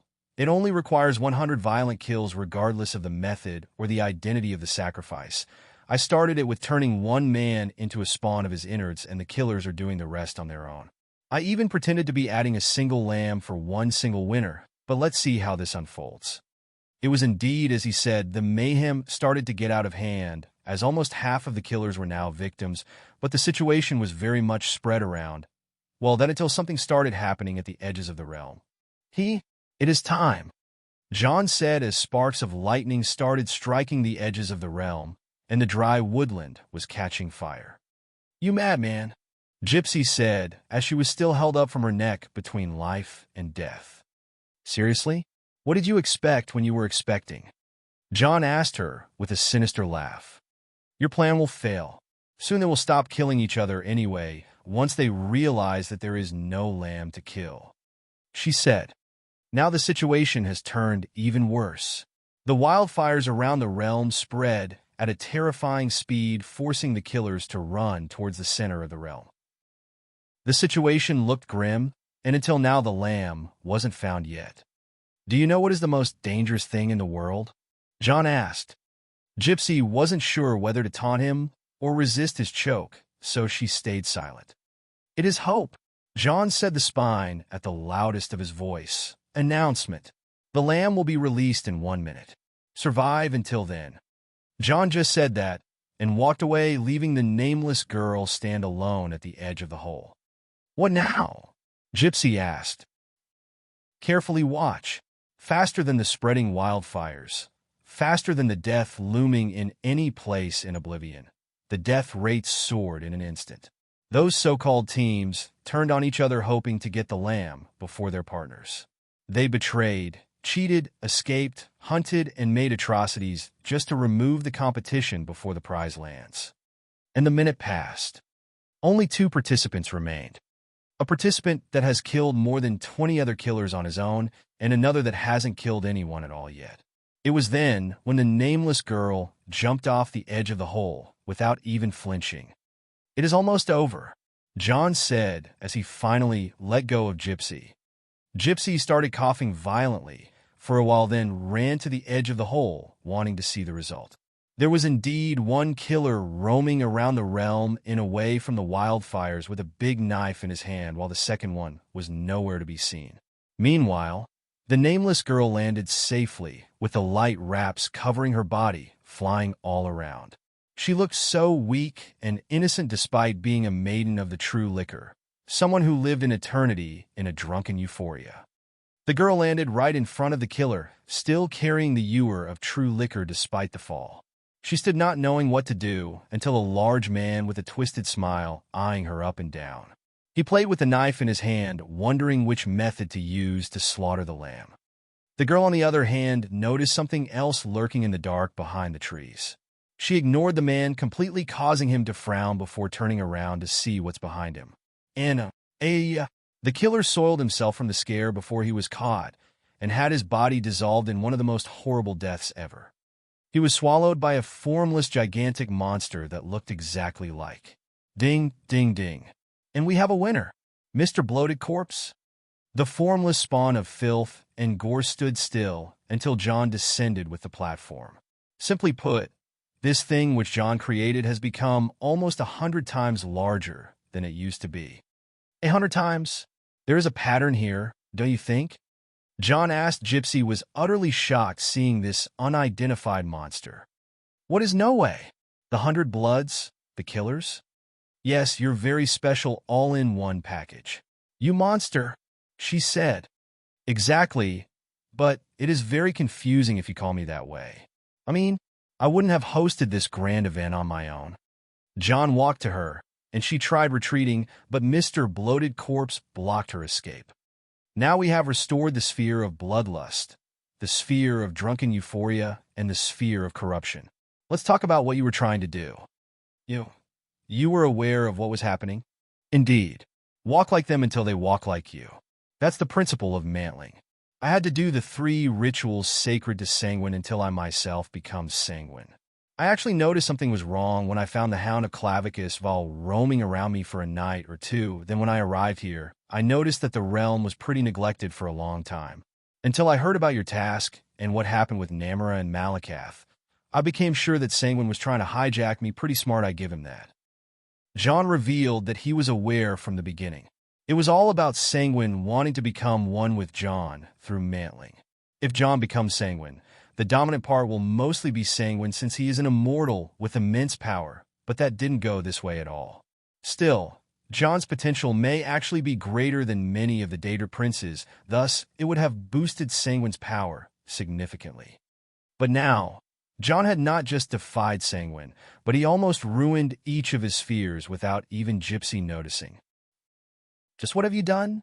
She said, feeling the weight of being on the wrong side of John's oppressive aura. I will tell you later, but now, it is time for you to receive punishment properly. John said, let's start by analyzing you. Analyzing me? Gypsy didn't understand what John meant, until he snapped his fingers for the nameless girl to hold her down and turn her lower half up. Yes, we will do some anal ISIS. Chapter 566, John and Sanguine. It was nothing but ruin for the aftermath of the tournament of 100 Bloods. 100 Bloods were sacrificed that day, and not a single one of them was a decent mortal. The scheme of John seemed to have even slipped under the nose of a Daedra prince, the one who tried to make John mantle him. Mantling is a very curious subject, and through it, a man can truly be a part of a higher being, which is not a bad deal altogether. It is just not a thing John would choose. And compared to the other Daedra princes, Sanguine is pretty chill and very compatible with John. The thing is, John is not a fan of Daedra. It is not a feeling he was reincarnated with, but rather something he developed after being under the care of Nerina for many years. Compared to others, John may be able to hold relationships with Daedra, understand them, outplay them, and even manipulate them. Still, he would never be one of them. It has nothing to do with what is holy or unholy. It is all about affinity. John may be licked by the madness of Sheogorath, swift like the strikes of Mephala, vengeful like the wrath of Bothia, egoist like the vanity of Azura, and playful like the tendencies of Sanguine, but he was never the one that would consume himself with one Daedric affinity over the other. But that wasn't the reason why he didn't get assimilated with Sanguine after he finished the tasks. In truth, Things shouldn't have been any simple, but it should have gone like that if he gets to walk the footsteps of Sanguine. He slowly becomes sanguine over the span of time. The Daedric Prince of Madness, Sheogorath, was called the hero of Kvatch 200 years ago. He was a different person than the one he is today until he slowly took the form and tendencies of Sheogorath.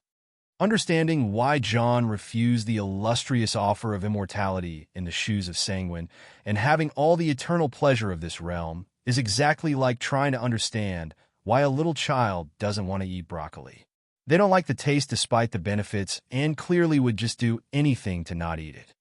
That's what being a Daedric prince means to Jon. Broccoli? 'Cause I hate it, and my cat hates it. I, a Daedric prince, am being compared to broccoli? So you hate broccoli as well? Why would I love such distasteful mortal food? Well, maybe you should have tried to make me mantle you through hating broccoli. That should have worked. Arg! Hateful. It was Sanguine well all right, and he was as powerless as a mortal after getting his sphere screwed up by Jon.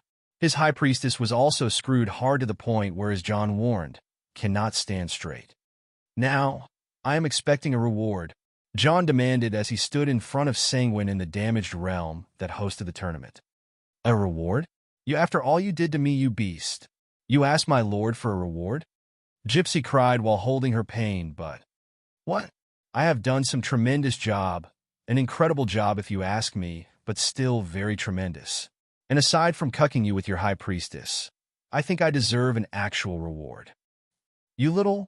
Sanguine was not sure how to deal with this mortal.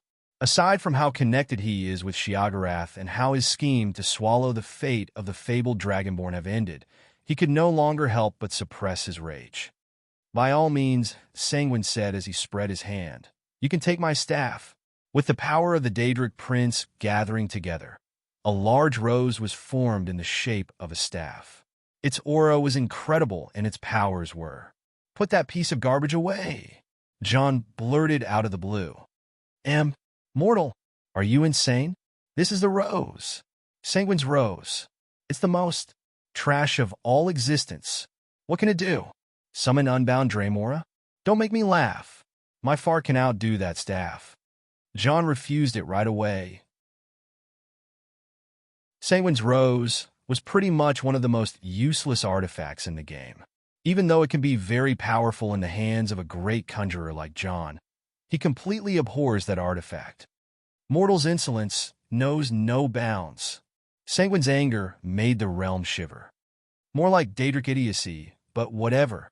You twisted mortal. If you don't want my best artifact, what reward do you want then?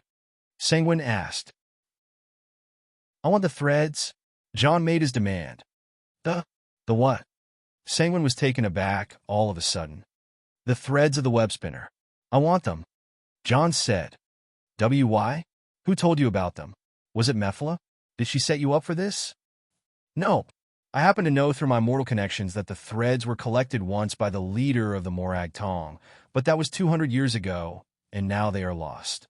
I imagine the one who crafted them to be able to bring them with a snap. Jon said, Mortal, you are really abandoning my almighty staff for such common artifacts. Of course. No offense, but your staff is nothing I fancy. All right, but first, tell me how you damaged my sphere even under the nose of this useless priestess. Sanguine was pretty angry to the point where he pushed Gypsy away from his sight.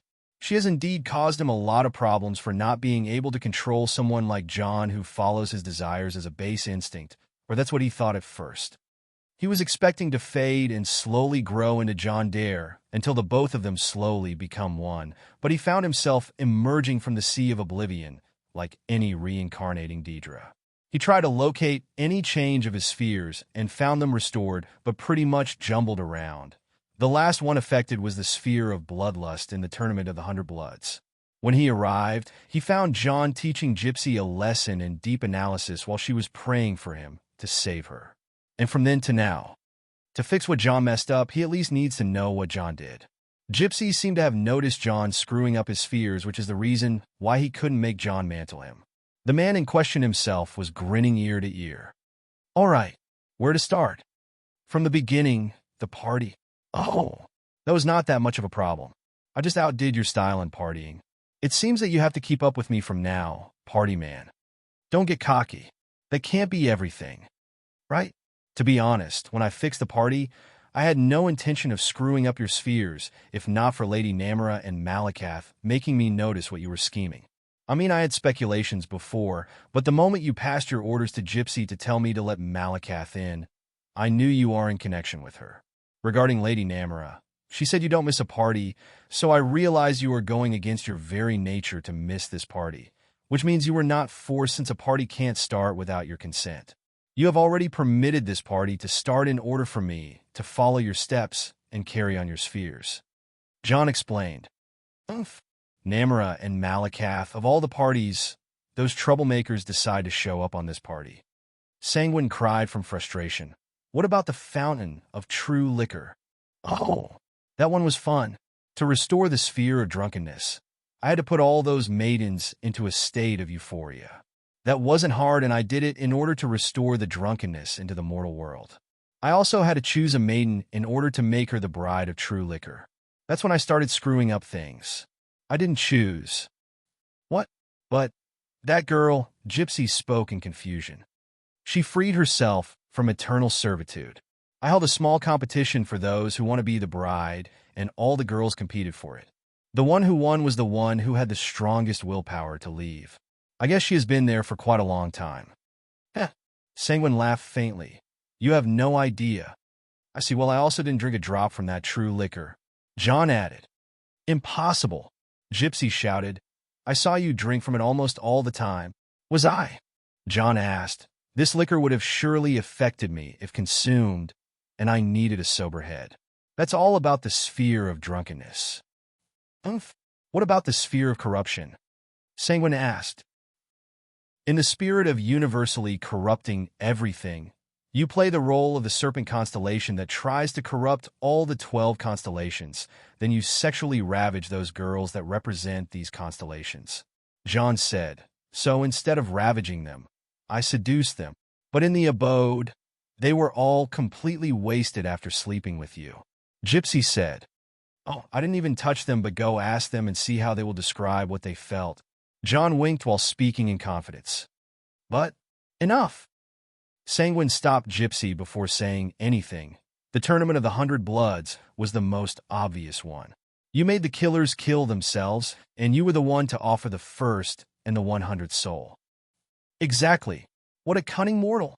Sanguine said in anger, but soon calmed down. I think I have to reforge the laws of the myriad realms again. My reward, please. John demanded. Damn you, mortal. Here. Sanguine snapped his fingers, and the space started to get agitated.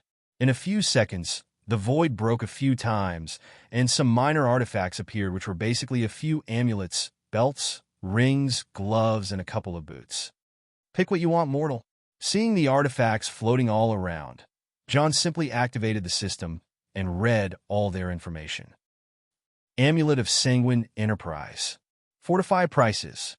Amulet of Sanguine Glib Speech. Fortify Speechcraft. Amulet of Sanguine Nimble Armor. Fortify Mage Armor. Belt of Sanguine Balanced Armor. Fortify Light Armor. Belt of Sanguine Deep Biting. Fortify Melee Damage. Belt of Sanguine Denial. Fortify Defense. Belt of Sanguine Fleetness. Fortify Speed. Belt of Sanguine Hewing. Fortify Swordsmanship. Belt of Sanguine Sureflight. Fortify Archery. Belt of Sanguine Impaling Thrust. Fortify Spearmanship. Belt of Sanguine Martial Craft. Fortify Smithing. Belt of Sanguine Smiting. Fortify Blunt. Belt of Sanguine Stolid Armor. Fortify Heavy Armor. Glove of Sanguine Swift Blade. Fortify Dagger. Glove of Sanguine Horny Fist. Fortify Unarmed. Glove of Sanguine Safekeeping. Fortify Lockpicking. Ring of Sanguine Fluid Evasion.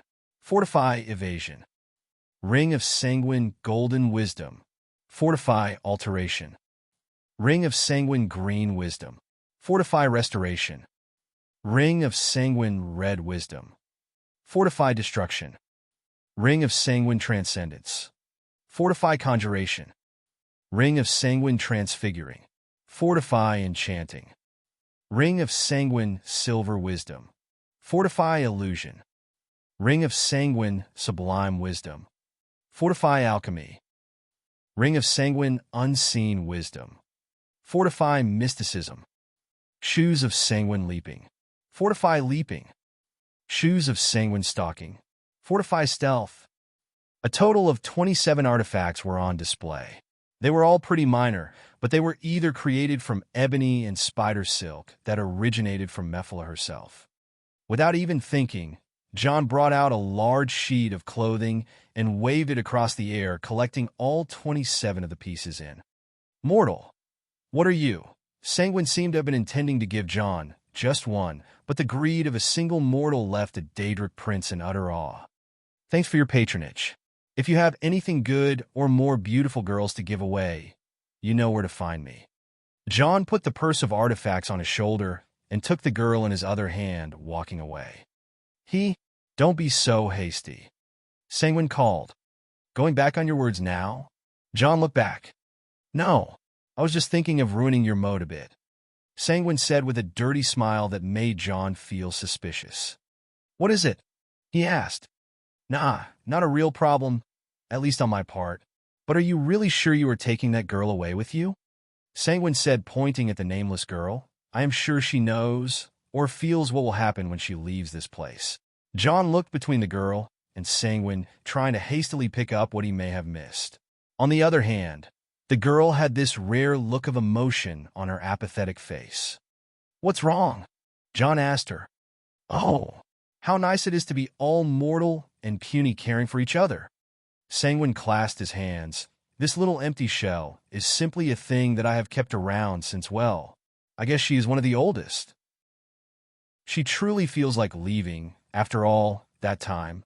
But what will happen if she leaves after the merciful Lord Sanguine, was keeping her alive for a few millennia? Why don't you tell him? The nameless girl returned apathetic again, but she looked at John and spoke. I will die, she said. John looked at her right in the eye and saw a rare resolve in them. Ah, you mortals deal with separation so intimately. Go on, embarrass yourselves, rage, and say one of those human punchlines at me. Sanguine laughed. All right. On the other hand, John seemed to have respected the wish of the nameless girl. What the Sanguine became like someone who suddenly swallowed a fly. We are leaving. John took her and started preparing a portal back to Nirn. You, give me that. While that was happening, Sanguine used his authority to restore the ewer of true liquor, which the girl was carrying this whole time. The ewer flew from her hands to his. This liquor belongs to me, Sanguine said in a ruined mood now that he couldn't ruin John's. John simply looked at Sanguine chugging from the ewer, and as he noticed the girl turn around, he saw her smile mischievously. What an innocent mischievousness she had. At that moment, Sanguine started to violently cough. Gypsy was standing beside him looking at the ewer, which clearly had the crystal-clear true liquor. She was not believing that a liquor was strong enough to make the Prince of Liquor himself back down. Just what is that thing John was drinking so far? What is that cough? You replaced the liquor with this rotten vodka? Sanguine was trying to get whatever he drank out of his system. John smiled, almost laughing. It is vinegar, pussy. Chapter 567, long-awaited, north of Cyrodiil. It was very early in the morning as a portal opened up, stirring up the chilling air of the morning. The moisty land had a pair of footprints, one bare, and the other booted, as it all went towards the ruins on the mountain. The ruins were as ancient as they were magnificent. The endless broken towers, the piling moss, the tomb beyond the tomb, the walls that are barely left standing. Everything he was long since dead, yet so filled with memories, emotions, and echoes of frozen past. The ruins of Sancre Tor, the golden hill of St. Alessia, Romance Cyrodiil, and Tiber Septim. Here used to be the pottery market, there to stone where the lords and ladies spoke. That it was a house, said the fading woman. John simply followed, looking around. This is Sancre Tor, not just a city from the ancient past, but it is the birthplace and the resting place of everything human. Just like Sarthel of Winterhold, Sankar Tor of Cyrodiil had the same history and the same fate. Long ago, there lived a human slave in a city of slaves and slavers. The woman was Ael, Alesh, High Highness, or simply Alessia, Saint Alessia. What she did simply changed the world. This is the holy ground where Alessia started the slave rebellion of Cyrodiil against the High Elves of the Heartland and established the Empire, humanity's first hegemony over the most important land on Tamriel. In this same ground, and after 2,000 years, Alessia, who was sainted by Shazar, or Akatosh, appeared to a mighty Nordic warlord who mated with her in the earth, impregnating the very land of Cyrodiil. The offspring of the bond was Reman Cyrodiil, who was born from a golden hill with the amulet of kings on his head. 1,000 years after, Tiber Septim conquered this old citadel and died fighting here before his ascendants right at this spot in this world. Sankar Tor, a name that would conjure legends of a gloomy graveyard that holds the images of heroes and the ghosts of villains. But this woman never knew of any of this. To her, Sankar Tor is nothing but a place of memories, for a bird shall fly the 7 heavens and still know its home. This is it. It is all. Everything is here. She was happy, genuinely happy. What she lost is returning to her amidst the ghosts of the past and the sands of lost time. The reality she lives is not what John sees. She saw the people she once knew, the things that were once there, and the magic of an olden past. Thank you. And she perished, she faded in time, for nothing is supposed to last what she lasted. That is a good ending, he said, an ending I hope to have. He turned around to leave, but she reappeared again. You are not leaving me, are you?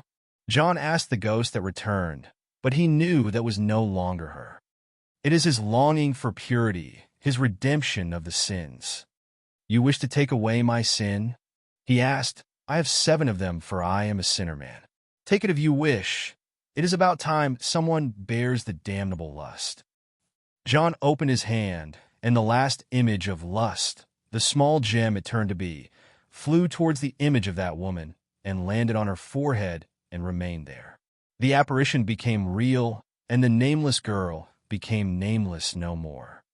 Say your name, John asked. Venus, she replied. The true last form of lust became that woman which John found appealing to the eye. The nameless girl from before was a very unfortunate young woman who was offered to Sanguine and kept as his trophy for long ages. She was freed by John and on his way out of oblivion. He asked her to remember her home, and she described the citadel on the hill beneath the mountains ruled by slavers and filled with slaves. Such a place could only be Sankar Tor. When she came to the mortal world, she could no longer sustain herself due to exceeding her lifespan and her soul yearning for the life she had, fading away to dust. Only a ghost couldn't escape this reality and remained behind to haunt no one but the one who brought it here, John. The haunted simply offered another alternative to the soul of the poor girl. Be one with him and live in the light, doing what she does best, bringing men and women to their knees. Lust gave her a vessel to inhabit and a purpose to follow, while she gave lust a personality to embrace and a warmth to touch. Homan, you got a pet? Nefertiti appeared on his shoulder, looking at the appearance of lust with interest. I plan to keep her around, he said. Good, a new servant. She jumped on Venus and rested between her arms. Make her take me around. You lazy cat. John shook his head wryly, but didn't really disapprove, as he felt the urge to ruffle the fluff of Nefertiti while she enjoyed it. He then caressed the face of Venus as he felt actual warmth from it. It indeed feels nice, he said, dismissing the fact that this is just an illusion, a perfect one still, as lust was still the only real form in this whole thing. Let's go home. John turned around to leave back to the portal, but he stopped as he felt a presence. He simply stood amidst the graves and the ruins, looking to the side until a band of 3 appeared. Who goes there? The voice of an elf sounded. Show yourself, wait. That's a woman. 3 elves in Dominion armor showed up with their blades drawn. All they saw was a human woman of enchanting appearance. Her appearance was so captivating despite not being the most beautiful woman in the world, but she just went straight to their heart and clouded their minds and judgment. She wore too little, only what she wore when she followed John during his journey, a simple shirt and nothing else, but she had that gemstone fixed to her forehead. Nefertiti felt annoyed by the appearance of the elves, as Dominion armor was something she knew well. When she looked at John to ask his permission to kill, she found him simply gesturing for her with a finger over his lips to stay silent. Lust was not a sin suitable for combat, but with Venus around, things turned rather interesting. He was just standing there in the shadow of a wall, completely unseen, while Nefertiti moved towards him to see what he wanted to do. Meanwhile, the three Dominion soldiers walked while holding their breath towards the woman they saw. Is it truly a human? Such presence, this woman isn't normal. Be careful, she could be a worshipper of Talos. Let's interrogate her. The three moved with conflicted intentions towards the silent woman who was simply looking at them slowly, being intoxicated by her aura. She made their minds feel numb and their instincts to go off the closer they got. Venus, show me what you got. John whispered his will, wanting to see how his sin turned from the weakest one to the most effective. Venus heard, and she swayed left and swayed right like a dancer. The three elves stumbled left and right with her without even realizing what got to them. She did a spin, and while doing so, the simple shirt on her turned into a dress red of color with all the illusions she was capable of. The elves were so much under her spell now, as they could no longer help but stand still in a deep trance. She moved at them with no killing intent or any bloodlust. The moment she stood between them, they all started lusting and forgetting what they were. The three surrounded her, and she touched their faces and necks, firmly making them her thralls, and then she held the sword hand of one of them, pointing the blade it carried to the neck of the other. The blade slid slowly through the neck of the elf by his friend's hand, and none of the three felt anything. Even the one dying was doing nothing but trying to keep up with his eyes, focusing on her figure while he was dying on the ground.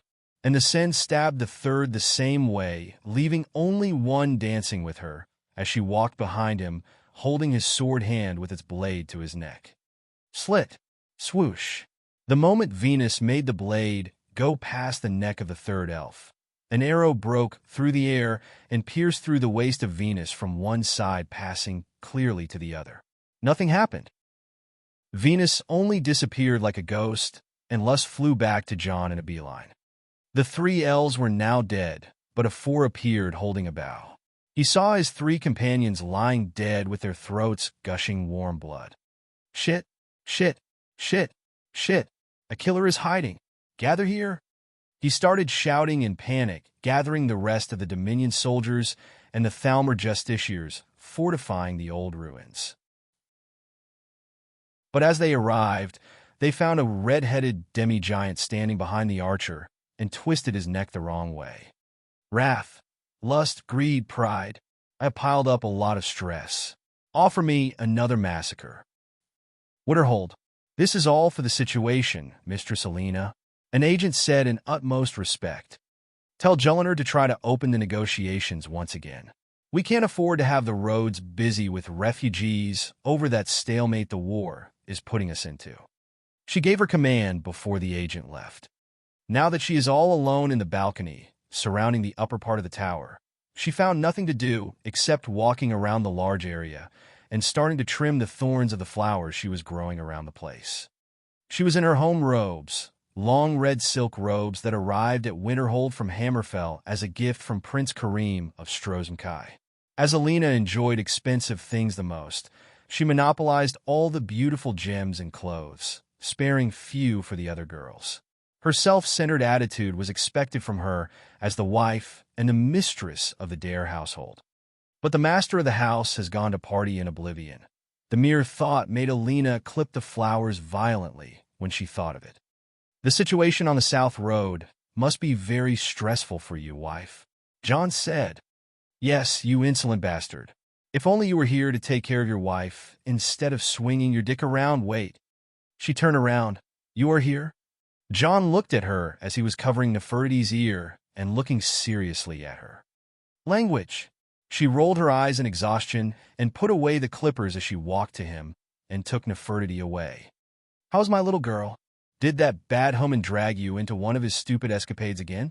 Come with me. Let's stay away from him. Alina walked away with Nefertiti inside the tower, while John was watching with interest.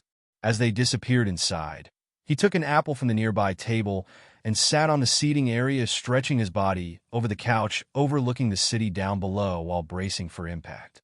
Alina walked out again as he expected and walked towards him with long strides and an upset face.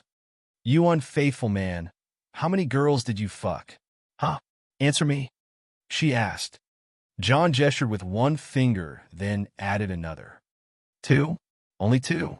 Weren't you supposed to be in Sanguine's realm? Well, let me tell how it all went down from the start. As his habit, John spilled all the beans to Alina from the moment he entered oblivion to the moment he left. Her expressions shifted between indifference towards the ordeal of the Daedra, then pity towards the situation of the Maidens of True Liquor, then to a hysterical laugh when it came to how John played Sanguine around, and finally to deep anger when she heard of how Sanguine intended to trick John. In the end, I only slept with the maiden I freed and analyzed the woman who tried to trick me. I guess I am safe? I'll overlook the analysis for now, but that girl you freed, I want my share, she demanded. You will have it, he said. I just sent her to deal with the situation regarding the skirmish of the Stormcloaks and the Imperials on our borders. She has that much power. Heh, you have no idea. John managed to pull Alina close to him as she simply laid down beside him. What will you do about the Daedra? Alina asked. Sanguine won't bother me. He had his fun, and I had mine. Aside from that, there is Clavicus Vile. From what I understood, he was the one who suggested this folly to Sanguine. I still have his dog in a cage, though. John said, Master Nerina won't be happy. She won't. The two of them nodded. At that moment, Alina remembered something important. Right, a report arrived an hour ago. She said as she retrieved a piece of paper. It seems that your prophecies are correct again. That jester you spoke of appeared close by the Lorius farm on the road between White Run and the Pale. John heard those words, and his lazing body regained its vigor almost instantly. He finally appeared? I thought I missed him. John's reaction was very serious now. What happened? Alina asked, seeing her husband act like that. Let's go. I want you to meet that jester. Bring Jull along. John quickly changed into his traveling gear and started to open a portal. The man he was waiting for finally showed himself. Cicero has appeared. Chapter 568, Beth's Initiation Ceremony. Act, bother, and befuddle. Stuck here. Stuck. My mother, my poor mother. Unmoving. At rest, but too still. Cicero. See? I told you. John. Wah! That guy is a total nut job. Jull. In a bush nearby, both John and Alina, as well as Julliner, were hiding together with John, adding an extra layer of stealth by holding 2 branches. I'm starting to get it. Something about jesters being in distress is so appealing to you too. Alina said, looking at the 2 beside her with cold eyes. It is fun, John said. No, this is a guy who got his wagon wheel broken while transporting his mother, and the farmers nearby are not being neighborly. Alina protested. Wife, long story short, he's the bad guy. John explained. A jester is a bad guy? You of all people shouldn't. Alina said something, then looked between John and Julliner and became silent. Ouch! That hurts. Julliner reacted to the way Alina thinks of them, both now. What should we do about him then? Alina asked. I wouldn't show him my face, not yet. Lust is not with me at the moment, so I'm not dealing with him. John said, I don't think you can tolerate him in a conversation either, wife. This leaves Psycho. Alina pointed to Julliner. All right, I'll do it. Julliner casually agreed, then disappeared quietly from their side. Not too far ahead, she appeared on the road and charged her appearance a bit to resemble a traveler using her disguise technique. She then walked quietly and approached the jester in distress. Ah, mother, poor mother. Cicero is helpless. Helpless. The jester, who was standing beside a wagon with a broken wheel, started making a tragic play as he leant over the large coffin he was transporting. Did that will break on you, Sarah? Jellinar approached the jester and spoke. No, I deliberately broke it. Of course it got broken. Damnedest wagon wheel. Poor Cicero can't transport his mother, his sweet, sweet mother. Cicero replied in dramatic agony. She's quite dead, though, Jellinar pointed out. Of course she is. She can't be anything but dead. It is just Cicero being good, being filial. Mother's old crypt is no longer suitable. Too dusty, too rusty, and too cold to warm her bones. But we can't go anywhere until I fix this damnable wheel and that damnable farmer that refuses to help, which is damnably driving me insane. Arg! Cicero screamed from frustration, then swiftly changed his mood and clasped his hands together, looking at Jellinar. Charitable soul, generous soul, can't you help me? Jellinar tilted her head. Me help you? Yes. Why? Cicero will give you coins. Gleamy, shiny. No. My husband said to never take money from strangers. Or was it sweets? Crackle. A bolt of lightning manifested in midday and landed on the mountain nearby, causing all the wildlife to panic. This happened in sync with Alina snapping the 2 branches she was holding with just her thumb after hearing the word husband. Dude! John looked at her, but she glared at him, causing him to look away. Back to the grinning Jellinar. She was enjoying both making Alina furious and messing with the jester. If you don't want coins, then what do you want? Cicero asked. Actually, I was trying to pick up that jester trick when you guys make a stick stand on your nose, then drop it on your chin, then back to your forehead. Quite tricky. Oh, and I also want to learn how to make things disappear without any magic. Actual magic, I mean. Oh, pretty easy. The first trick is a bit practical, so it will take some time training, but the second one is quite easy. If you don't want them to see anything, just poke their eyes. Oh, that's right, why didn't I think of that? I mean, I had that thing in the past. Bad times. Yeah, I'll help you now. What do you need? Right? Go to the farm. The Lorius farm. Got it, Jellinar said as she walked past Cicero. But I haven't told you what to. Nah, I got you, bro, totally, she said and ran towards the farm. Jellinar entered the Lorius farm and returned with a farmer walking in front of her in a moment. The man was sweating profoundly and quite shaky as Jellinar walked by him with a broad smile. He fixed the wheel and set it back in a few minutes and even helped tie the horse to the wagon while Cicero was showing Jellinar how to kill someone by putting an apple on their head and tossing a knife. Oh, stranger, you have made Cicero so happy, so jubilant and ecstatic. But more, even more. My mother thanks you, the jester said as he rode his wagon and departed. Meanwhile, Jellinar waited in her place, and the farmer was shivering not far from her. Lady, piss off. The farmer ran away back to his farm while John and Alina appeared near Jellinar. Sigh. My mother told me once that we had relatives in Cyrodiil. Jellinar said with a sigh. I'm sure none of them are jesters, John said as he removed a droplet of blood from Jellinar's face with a finger. Chicken blood? That was fun for a moment there, but don't scare the common people again. Alina scolded Jellinar. Sister, you are the wife they love. I am the wife they fear, Jellinar said, teasing Alina even more. You little skank. Alina tried to punch Jellinar before the latter could run away, but catching Jellinar is simply too difficult with her current ability. It was fun, but I will head to Riften now. Jellinar's voice echoed as her presence completely faded. Alina held her head in frustration and turned to John. So, a jester going crazy, what is the big deal about him? She asked. Him? Aside from being a member of the Brotherhood, there is nothing special about him. John replied. Wait, the Brotherhood? The Dark Brotherhood? She asked. Yes, I told you I have plans for them. Yes, but why didn't you tell Joel? Well, she impatiently went on her own. Also, I wasn't really trying to get her into that Brotherhood project. Then, my main purpose was to tag the guy with magic. He is traveling on a wagon, and I know his destination quite well, but I need to keep an eye on him. You just said he is not that special. What he is transporting is... What, that's his mother's body. Gross. Alina made a disgusted face. Oh yes, yes indeed. John started to imitate Cicero. But the mother is not just any mother.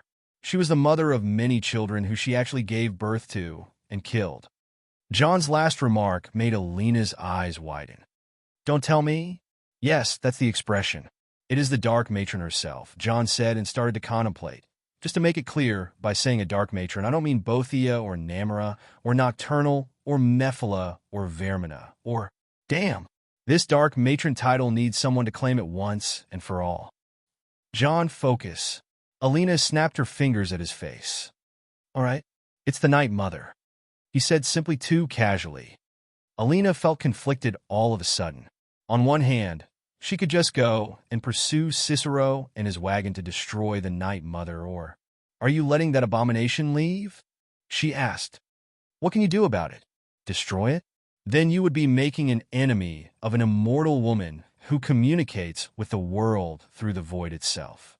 And you will also be involving Cities, who is quite a bitch when involved in anything. Alina remained silent after John's reply. I know you can argue with the Daedric princes being forces of nature, but the Night Mother is just evil, husband, Alina said with concern. I know. He nodded.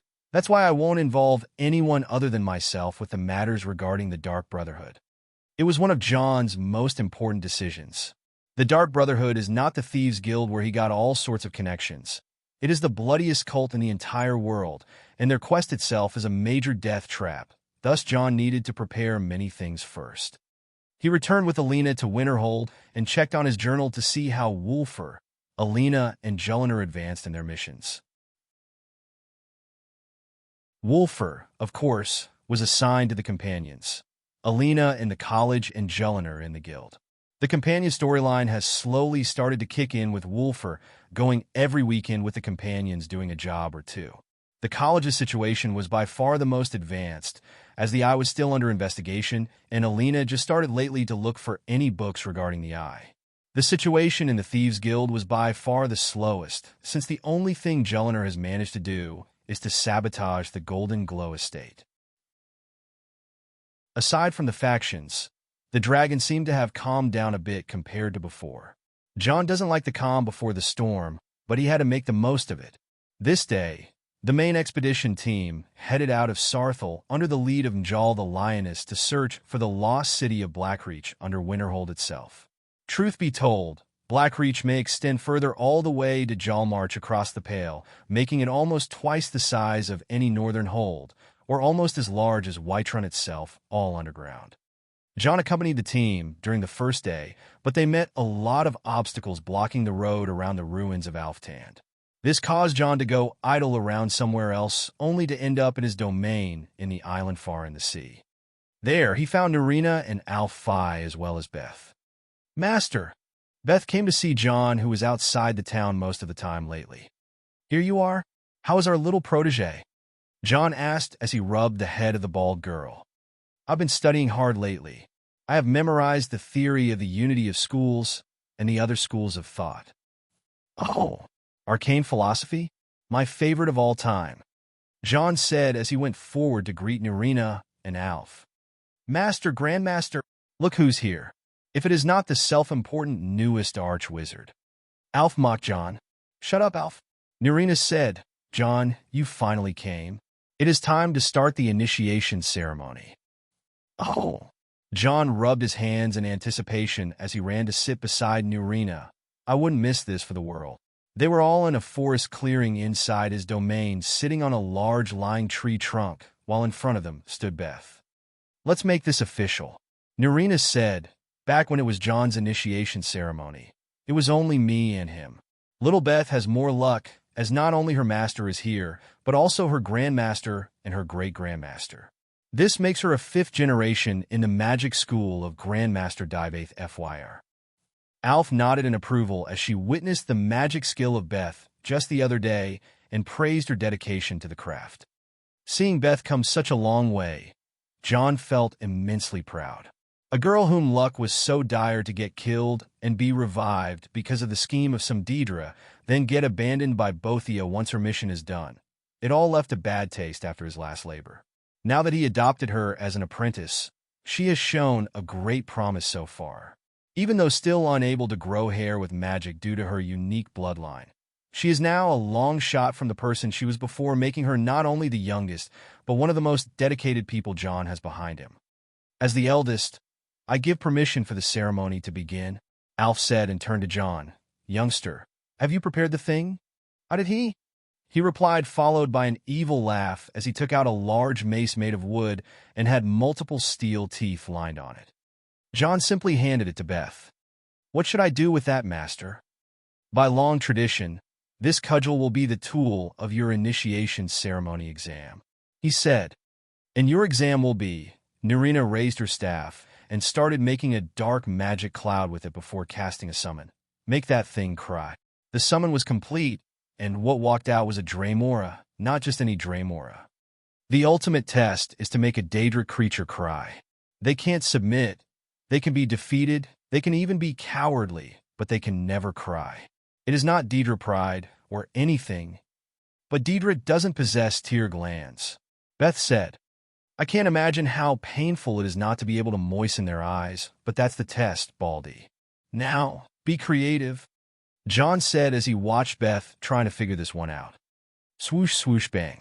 Without hesitating anymore, Beth started trying the cudgel on the Dremora's face. The creature was infuriated and tried to retaliate, but he was quite disadvantaged against the nimble Beth. She tackled him down and started to flatten him using the cudgel, which caused a lot of blood to splash left and right.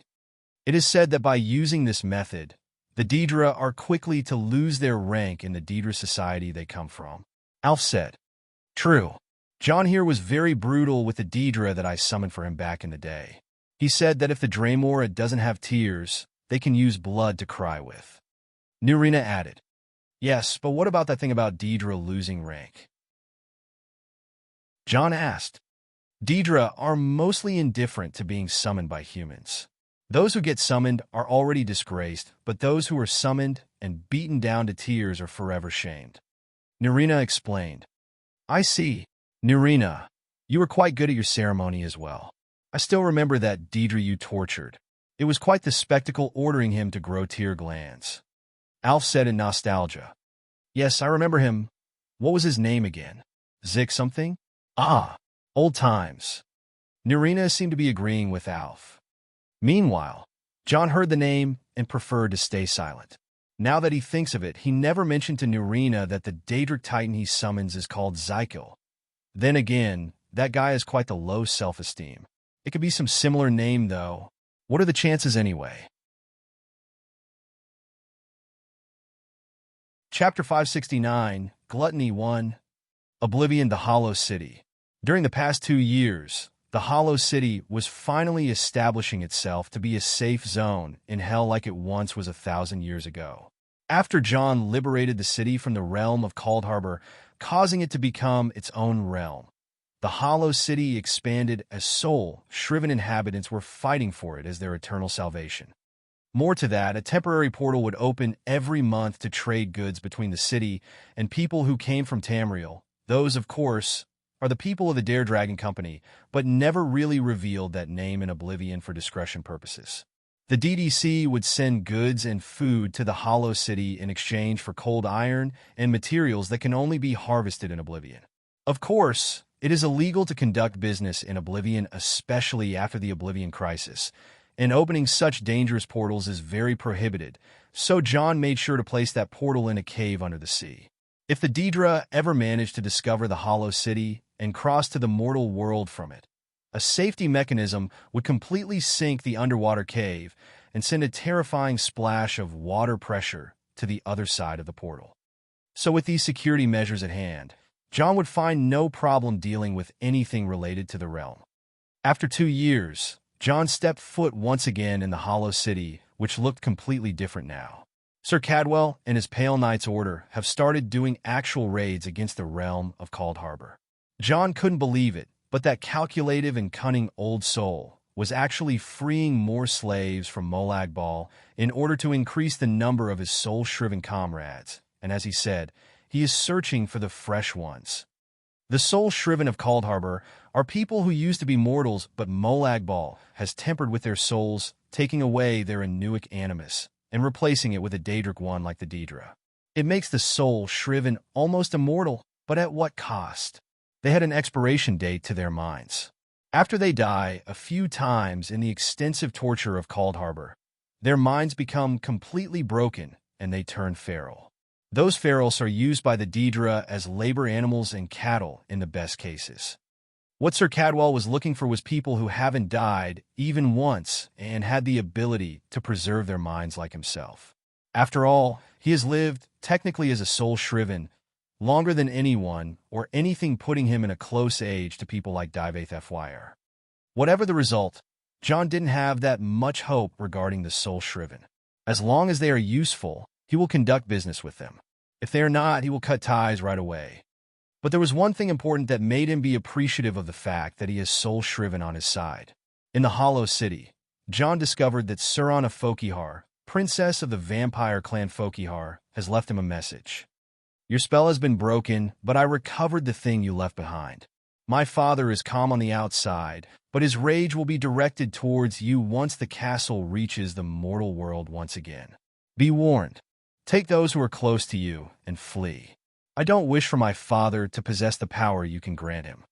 Cold words after cold words, making John sigh between every sentence as if he was being pitted. Where's that Zykel? John threw the message in the fire and started looking for someone to vent some stress on. Jax, who accompanied John in the Hollow City, pointed out towards the edge of the realm where the waters of oblivion edged the reality. John arrived there and found Zykel having some quality time bossing some soul-shriven miners around. Look who's here. If it is not our friend Zykel, whom we totally ran into by chance and totally weren't looking for him on purpose, John said as he made himself visible to Zykel. Jack snorted, knowing the sadistic nature of his master is obviously up to no good again. Meanwhile, the Daedric Titan that is Zykel tried to slide away, silently acting as if he didn't notice John. Hey, I am right here, you asshole. Naturally, John left no leeway for him. Aha! Mortal? What are you doing here? Zykel turned around, feeling like he would bury himself if he could. Why are you stuttering, old friend? If I wasn't here to reward you, I would have thought you were thinking I am here to bully you or something. John said as he pulled the horn of the Daedric Titan down by one hand. Come on, mortal. Last time you summoned me was the most shameful of all. I got killed in less than a minute. Zykel couldn't believe John. Exactly. Last time you were against a real dragon, you idiot.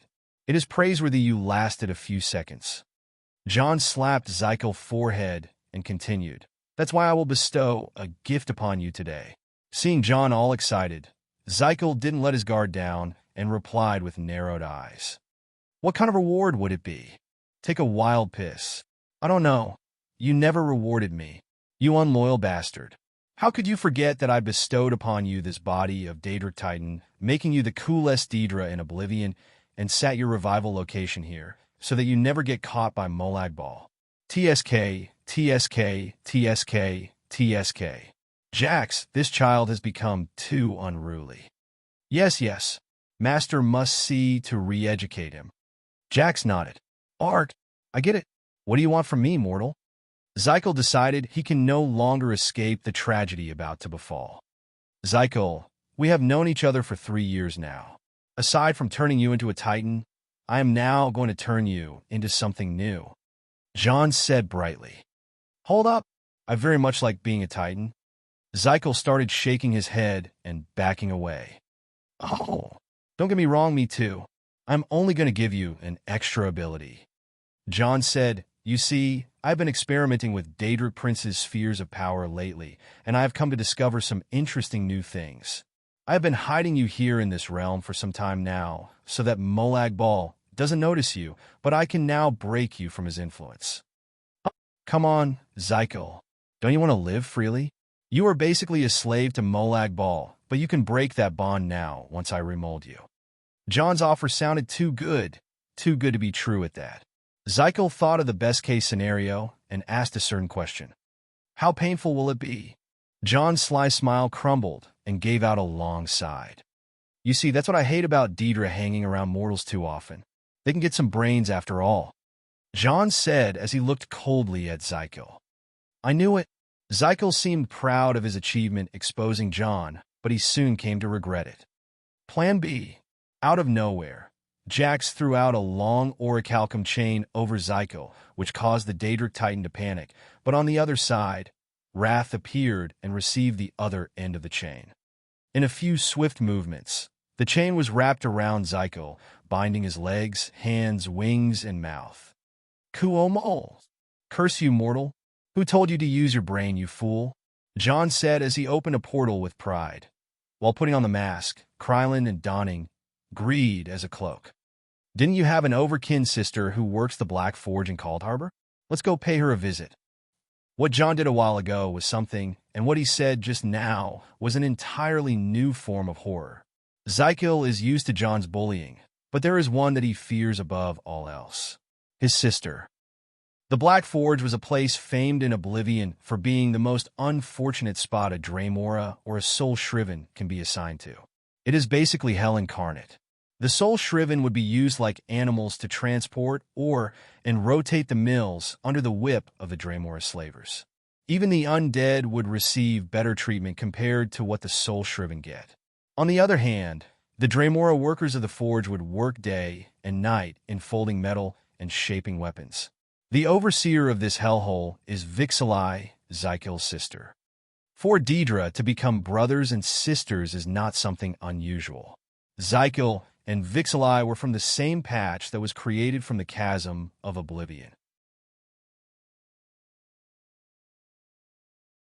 As they were adopted in the same Dremora clan, they were considered churls together and dreamed about vanquishing mortals together.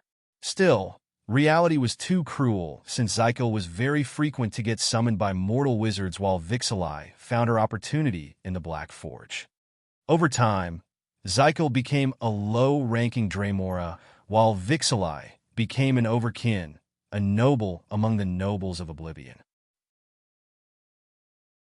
But one day, an invader broke into Cold Harbor, and Zykel disappeared for almost 3 years, yet on this very day, Vixalai could finally sense Zykel nearby. Shaka, Exuka, bring me my hammer, not the forging hammer, the disciplining hammer. Vixalai shouted as her assistants ran around to bring her a very sinister hammer that she can wield properly with one hand. Vixalai's appearance is not that different from any female Daedra. She is bald, mean-looking, ugly, and definitely with some bone spores and horns on her head. Aside from that, her outfit was made of Daedroth leather with a lot of nails and coming out from it, and had many piercings on her nose, cheeks, tongue, and ears. She is basically a metalhead even among the Dremora. As she walked towards the direction she expected to meet Zykel, her troublemaker brother, she felt something really ominous. An unnatural amount of power, an endless stream of energy focused on a small point to create the most destructive pressure ever, an unrelenting force that can make anyone feel the absolute creeps. All that power landed on the front gate of the Black Forge, blowing it open with a bang. Well, it is as if I only was here yesterday. The voice of a mortal echoed around the forge, displaying a terrifying amount of power that would stun your average Daedra motionless. Not on my watch. Vixalai roared in anger, seeing her turf being invaded. Such insolence hasn't happened in 3 years, and she is still angry about it. Now that it happened again, there is no way this would go unpunished. She charged to the gate only to witness one of the most bizarre scenes ever. Hundreds of her kin were lying around motionless while a man was standing over them holding nothing but a staff. To make it all weirder, there was a Daedric Titan, one of the top Daedric creatures, tied with chains and being dragged by 2 strange entities. One was a bone colossus, and the other a minotaur. A mortal, a beast, an undead, and a Daedra. If that's not an intercultural assembly of some sort, then Vixalai wouldn't know what kind of situation she's facing. Still, that mortal has a particular mask, something that many Daedra are familiar with. The Mask of Krylin, something that belongs to a human mercenary named Krylin who angered Molag Bal quite badly. It was also the man whom she suspects of kidnapping Zykel. Die! Vixalai ran towards John, swinging her hammer at him, but all John needed to do is to kick her away. The difference in power was overwhelming. 3 years ago, this man known as Krylin had to outsmart her in order to escape with the cold iron he came to steal, but now, she didn't even last a single exchange. You abhorrent mortal! Lord Molagbal will personally come after you. You think you can cause trouble in his realm and walk away like last time? She stood up, not that much hurt from the kick, while glaring and shouting. The Draemora of the realm started to gather towards her and circled John with their blades and spears. I'll give you this warning only once. Stay out of my way while I do my business and leave you in peace. John said in total arrogance. Get him! Vixalai roared. John took a few steps ahead, implying that he will take them all by himself. The Draemora couldn't resist the challenge, and all charged at John with the intent to cut him to pieces. Fools! John had only one word to say as he called out a small hammer in his hand. He raised it effortlessly and then descended with it on the ground, hitting it once, twice, thrice, to no end. The hammer was small, the hits her performed weren't even that powerful, but for some reason, the land was shaking. In the next instant, strange figures came from the ground, wreaking havoc in the army or Draemora surrounding him. Metal Atronax! Retreat! We can't defeat them. This mortal is treacherous. Damn you mortals! Dishonorable bastards! The Draemora were so angry as John seemed to have conjured an army of his own. Metal Atronax, no less. An Atronak is an elemental Daedra golem, but the term golem has fallen out of favor since many Atronachs possess lives of their own. Still, this wouldn't apply to a metal Atronak. They are artificial golems through and through. How John created so many so fast was the mystery of the day, but it all can be attributed to the small hammer he was carrying and his ability to control an enormous number of summons. Deadland Hammer, Daedric. Create Iron Atronax. Hazardous Touch. Clean the place, John said, and the metal Atronax started making loud metal screeching as they moved towards the Daedra. A metal Atronax is simply a walking pile of scrap and metal ore. They looked like frost Atronax, but by their metallic nature alone, they were the ultimate ground force any conjurer would dream of controlling. In mere minutes, the Draemora of the Black Forge were being stomped down and pushed back to the fire pits that exist all around the forge. Only Vixalai and a handful of Draemora remained. Filthy bleeding mortal, I'll make you suffer. Even when cornered, the Draemora were a relentless bunch ready to fight till the end. Still, only one man was able enough to make racist comebacks at those Daedra, putting them into their natural place as lesser beings to mortal kind. Lowly Draemora creatures, your kind is one pain in the ass, yet scamps have more use than you are. John said. Say that again, mortal. ID. The Draemora that just spoke flew out of his place, right to the hand of John, being held up from the neck. For a fake life form with fake souls, you have a lot of goddamn ego. John said and turned to Vixalai. Tell me, Draemora, if I come one day and tell you that the fake souls you have which let you reincarnate endlessly after death can simply be extinguished, will you still have that same ego? Anyone who is present, whether mortal or Daedra, can pretty much tell that the fun John is now gone.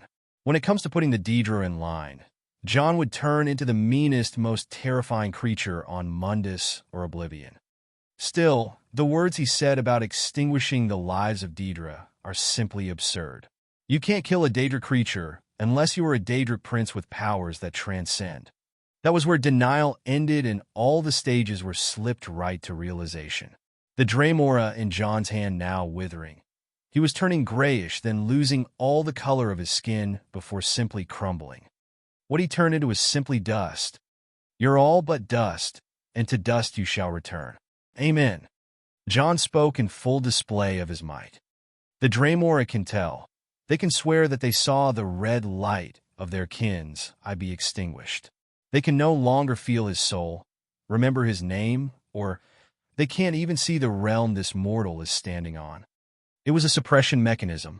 Unlike the mortals, Daedra have limits, and these limits are made into their souls to keep them forever as lesser creatures that serve the Daedric princes. They have no shred of potential to speak of, even though they may have desires and emotions. Their emotions were made to give them a sense of their world, but only a mortal can play on these emotions like this. Fear. That's the magic without magicka.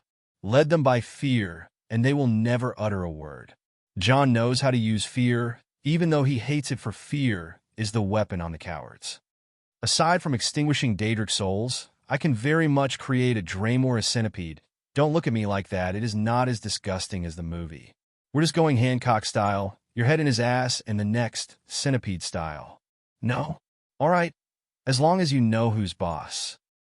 There was no longer an escape from a mortal like this. Today, every Daedra in the Black Forge shall know the suffering of their kin, Zykel.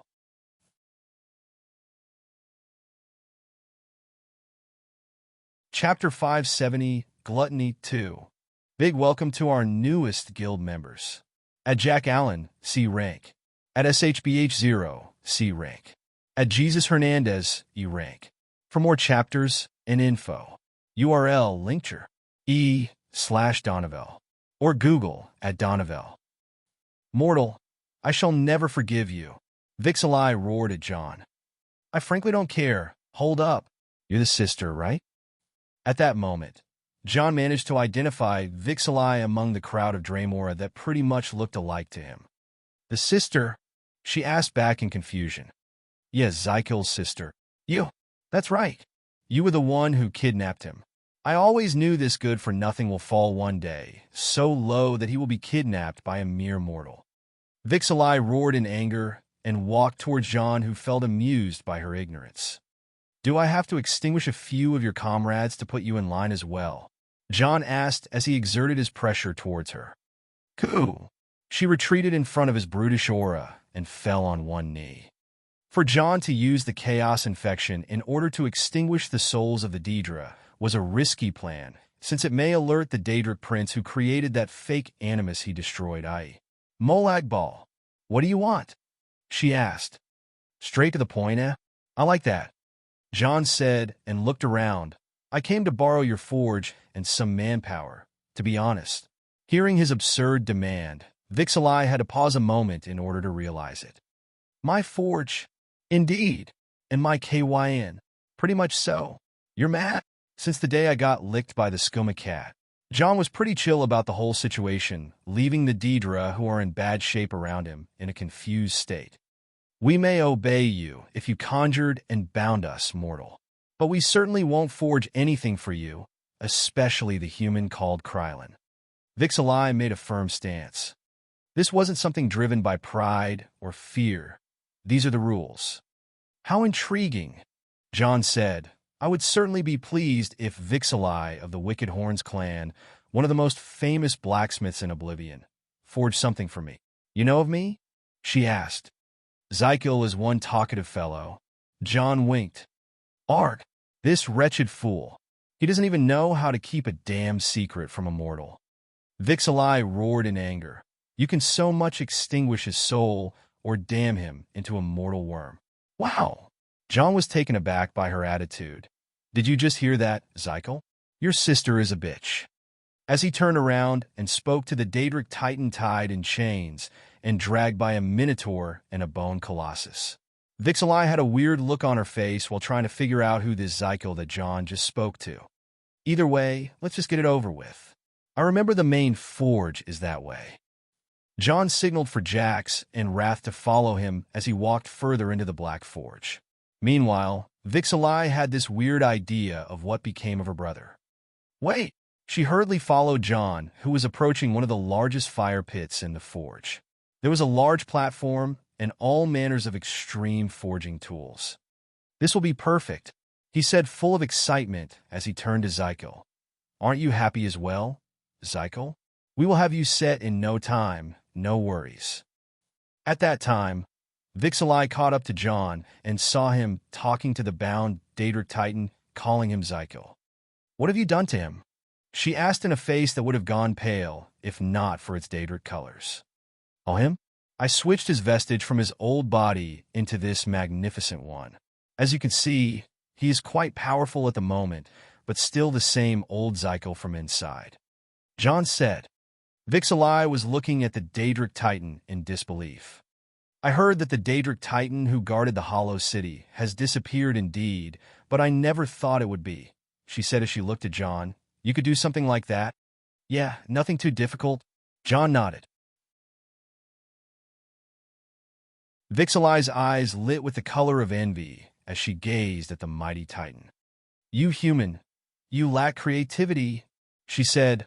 Are you telling me that this magnificent body is wasted on some trash like Zykel? I can't believe it. John raised his brows in surprise. Trash like Zykel doesn't deserve this body. Hey, put me there instead of him. Put me there, and let me show you the true power a Draymora overkin can muster. Vixalai was showing a strange side of the Draymora, which John never saw before. He knew that the Draymora are the worst of the worst, but they had a strong sense of kinship. Zykel seemed now like an outcast. So, you want me to cast Zykel out of this body and make you into a Daedric Titan? Yes. Do this, mortal. Do this, and I will be in your debt, she said with a wide, confident grin. Well, John looked between Vixalai and Zykel. While Vixalai was confident in her superiority over Zykel, Zykel was unable to do anything but glare with total anger at Vixalai, who asked John to put her soul into the body of the Daedric Titan. Here is the thing about the Daedric creatures in general. They don't have growth or development, so they will never grow stronger no matter what they do. They are born with a certain potential which when they reach, they never bypass. Having the body of a Daedric Titan means this level can be reinstated to fit the body of a Titan. After all, Titans are on the top of Oblivion's food chain. It was true that Zykel was a failure as a Titan, and she would be stronger than him if given the same chance, but John had another thing in mind. He merely snapped his fingers, and the chains holding Zykel disappeared. At that time, the excited Vixalai saw a large shadow cover her from behind. As she turned around, she saw Zykel glaring at her. Sister, Zykel spoke solemnly as he looked down on her. You idiot piece of shit. I'll have you know that. Bang. Without even letting her finish her sentence, Zykel raised his hand and struck down towards Vixalai. The result was so gruesome that it can't even be called remains anymore. Sheesh, that's some gyro hentai for you, John said, nudging the gore mess with the tip of his sword, then turned back to Zykel. Feeling all right, bud? Zykel wasn't in any form all right. After getting beaten by John and getting dragged by Jax and Wrath and being demeaned by Vixalai, there was a psychological limit to even what a Draymora can endure. John's bullying aside, Zykel always thought that Vixalai would one day bust him out of John's control and return him to Cold Harbor as a proud Daedric Titan, but now he lost all faith in his clan. Your sister was... She is not my sister, not anymore. Even though John was about to act as if consoling him, Zykel took the matter way too dramatically. All right.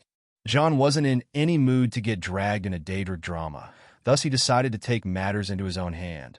Let's get the fuck started.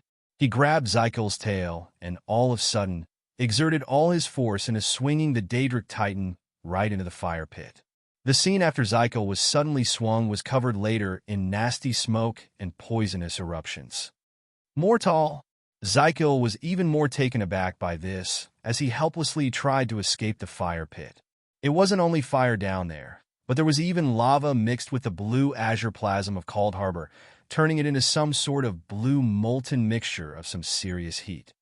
Just endure it a bit. I'll lift you up after you soften up, John said as he completely ignored all the ruckus Zykel was doing down there. At that point, he turned away and found a workbench nearby, filled with cold iron and ebony materials. Jax, yes, master. You and Wrath start looking for any of that famous cold ebony alloy around this forge. Also, capture any Draymora in your way and bring them to me. Wrath, you are authorized to summon undead. Maestar, both of the large monsters started going around doing the errands John gave them. Meanwhile, he took out 2 dragon horns from his cube. And when it says dragon horns, It doesn't refer to the artifact that is a dragon horn which is used to disable dragons, but it refers to actual horns harvested from the corpses of dragons. The dragons John killed so far numbered to 4, and they had a large number of horns on them. Master, here is the alloy. Jax came by pulling up a large card on his own. Go check on Zykel. Jax followed John's orders obediently, as he always does, and stood over the edge of the fire pit. Are you doing all right down there, demon? He called. Fuck off, cowhead. Zykel replied in full rage. Jax then turned to John. He said the fire down there is getting cooler. Jax conveyed. Ah, that's the spirit, Zykel. That's the spirit, boy. John became excited even though he heard everything. It was at this moment when Wrath arrived with a few undead with him, leading a few Draymora who were taken as prisoners. Wrath put them on the wheel device over there. It opens the chimney, which supplies the fire pit with more lava, so we can help our boy Zykel down there loosen up. My aster. The dull-voiced Wrath bowed and glared at the Draymora prisoners. He had to go on and start manning the wheel device. From time to time, he would use a composite whip made of short bones to make the Draymora act more energetic. Nothing is as good at Wrath when handling Draymora. The chimney to the fire pit poured more lava, with Zykel howling from pain. At that moment, John ordered Jax to push in the alloy of cold ebony into the fire pit for its content to melt and encase Zykel over a few minutes. To Zykel, the pain was agonizing. To John, it is a formulated plan that he had in mind for a long time and is finally happening. Now all that he needs is to strike the metal while it is hot. Nefertiti, your turn. From the shade of John, Nefertiti moved through the shadow and transformed into a bolt of shadow energy that encompassed Zykel. Once that was done, she transferred herself upwards and bound him on the large platform as he was struggling and trying to escape. In his hand, John stood over Zykel with the Deadland hammer in his hand while wearing the legendary gauntlet, Wraithguard. He looked down on the struggling Zykel and spoke in a morbid tone. Zykel, my boy, what you experienced a while ago was something, and what you are about to experience is a whole new animal. Are you ready? Afeyo. Zykel wasn't even able to reply. What is that? John tilted his head. He said he is excited. Jax translated. John's eyes moistened as if he was touched by Zykel's spirit and couldn't help but shed a man-tear. Boy, I am touched, he said. That's why we will go with double the pain and half the suffering. Good luck. And the Daedland hammer descended on the heated body of the Daedric Titan, which is mixed with a strong Daedric alloy. Tink, tink, tink. For an hour, John kept smiting the body of the Daedric Titan, causing all the impurities in it to be driven out. The bones of a Daedric Titan are made of dragon materials, but since Molag Bal wanted to increase their numbers, he made an imitation of such a material that is impossible to acquire. On the other hand, John had 4 skeletons of dragons which were barely touched, and they were very usable. John imbued the body of Zykel with some fragments of the dragon bones he had, and started shrinking the overall size of Zykel. He even used his chaos infection to destroy the influence of Molag Bal over the soul of Zykel. Such a method of arcane craftsmanship was never even used before. A mortal man redesigning one of the Daedric creatures which were made by a Daedric prince with premium-grade materials. If Molag Bal was to see what John is recreating here, he may even consider giving up on his sphere of brutality. By the end of it, Zykel's body became way smaller, only 3 meters long and almost a ton in weight. Zykel was still under the shadow influence of Nefertiti, which had a role in this great process. At this moment, a naked female Draymora invaded the forging area to witness what was happening. What are you doing? Vixalai, come and take a look yourself. John invited her in. As a Daedra, Vixalai can reincarnate immediately after death in the nearby Azure Prism. She was still wet due to the process and didn't get the chance to even make herself decent. She walked closer with her eyes open wide, looking at the body lying on her large station, which John was working on. No, you ruined the body? She said with a horrified look. Looking at her, She must be blinded by greed over the possession of the body of a Daedric Titan. It got her to get killed once by the disappointed Zykel, but she seemed to be not giving up yet. Either way, it doesn't sound half bad to him. Whatever. John ignored her. I need you to help me put the last touches. Grab a hammer and hit where I tell you to hit. Mortal, or I will simply have to ruin all your forge and kill everyone here. John added a warning. Guh. Dejectedly, Vixalai grabbed a hammer and followed John's orders by the word. She is a skilled smith, and the way she wielded the hammer far surpassed John, which made him go through the phase of refinement, and she went through the reshaping. With that, the body of a whole new creature was perfectly formed. The face was still the scary one of a Daedric Titan. It had the wings from the back and the powerful limbs, but it was much smaller and a few times more terrifying. Jax, bring the horns. The 2 dragon horns which John brought were the core of this process. They were very rich with magicka and vital energy, making them some of the most terrifying materials ever used to forge anything. John ordered Jax to fix them on Zykel's head and Vixalai to start merging them with the head. The final appearance was something to behold. The 2 horns were abnormally large for the face, as they were completely covering the forehead. They rose up in a strange manner, making it look as if they are crowns on his head. Hellboy horns! Zykel himself became fully black from the effect of the cold ebony alloy being refined with his skin, but now. However, there was one spot that John seemed to have left untouched. When will you reforge that area? Vixalai spoke, pointing at the 3rd large leg between Zykel's 2 legs. Wait! John looked at her with a horrified face. You want me to hit another man's a him with a hammer? The size is not fitting well with the body. I was just saying. Vixalai explained. I can see that. John nodded at her, with the same horrified look lingering in his eyes before continuing. That's why we are going to use a mold. A mold? She asked. Yes. So, you want me to forge one or make one with sand? John was even more horrified by that woman now. Let me ask you something, he said, trying to ascertain something. Is the answer to everything is forge in your head? She looked aside, not sure how to answer before shrugging her shoulders. It depends. That's right. It depends. John said, males, humans, and most certainly Draemora prefer organic molds. Organic molds? She asked. Vixalai failed to understand what John was aiming for before having a morbid moment of déjà vu as the shadow of a much larger creature covered her from behind once again. She turned around only to see the newly created Daedra standing on his feet and lifting her up from her head with his index and thumb. Zykel, you wouldn't dare, she said as the Daedric blood ran away from her face. Zykel's twisted expressions were those of absolute cruelty as he replied. As a human once said, bitch I do. And a great thing happened. All right, Zykel. Finish up with remolding your little brother and meet me outside. John said as he gathered up his equipment. We are having visitors. John walked out to the entrance of the Black Forge as he felt the presence he was waiting for all along. With Zykel 3.0 now functional, he will finish what he started almost 3 years ago. It is time to meet with the Fokihar vampires. Zykel, Daedric Titan, Soul Draining Flame, Size Manipulation new, Dragon Horns new.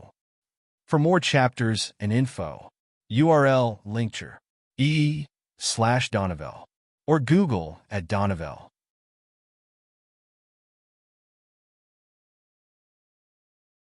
Chapter 571, Gluttony 3. Just a small announcement. E-rank patrons are now able to access only the next chapter on White restricted from the rest.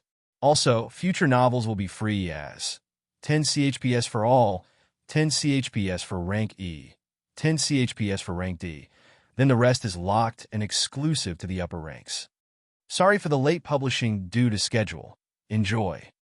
It was a normal day in Cold Harbor. Daedra screeching, souls suffering, vampires sucking their victims dry. Almost 3 years in this strange state of emptiness and idleness, all because of how things unfolded that day when all Castle Fokihar became trapped here. The thing is that for a domain to be able to travel through realms, it needs power of its own, and John's little trick disturbed the domain's core greatly. Now that the disturbance was lifted, the domain needed more time to regain that energy that was eaten away. Serana liked the waiting in the darkness.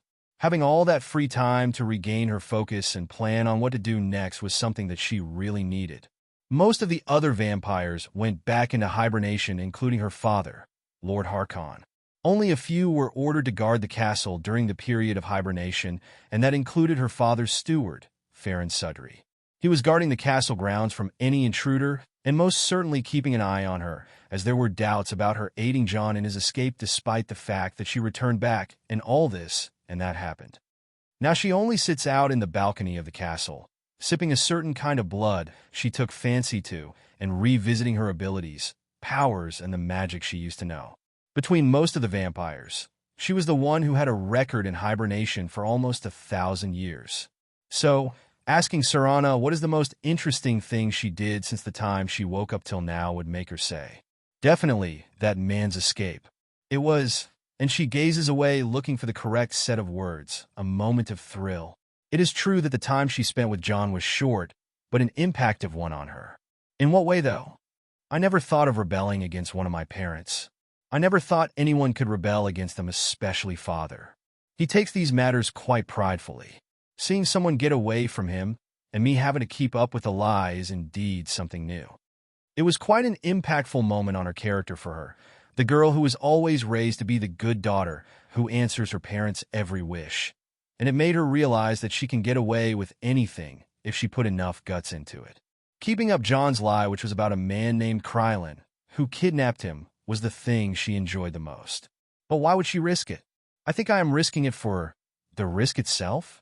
To be honest, I am not quite sure. As I said, there was a thrill when he escaped, and I think the only lingering attachment I have from that thrill is the lie. One day I'll be found out, and I can't imagine how my father will react. He will be disappointed in me, for sure. He will punish me. He will think of mean ways to harm the human and his allies. To be honest, I don't care what happens, but I think I will move at my own pace. This realm suffocates me, to be honest. I want to see Tamriel again. Maybe travel on my own and find what to do with my freedom, if I got any.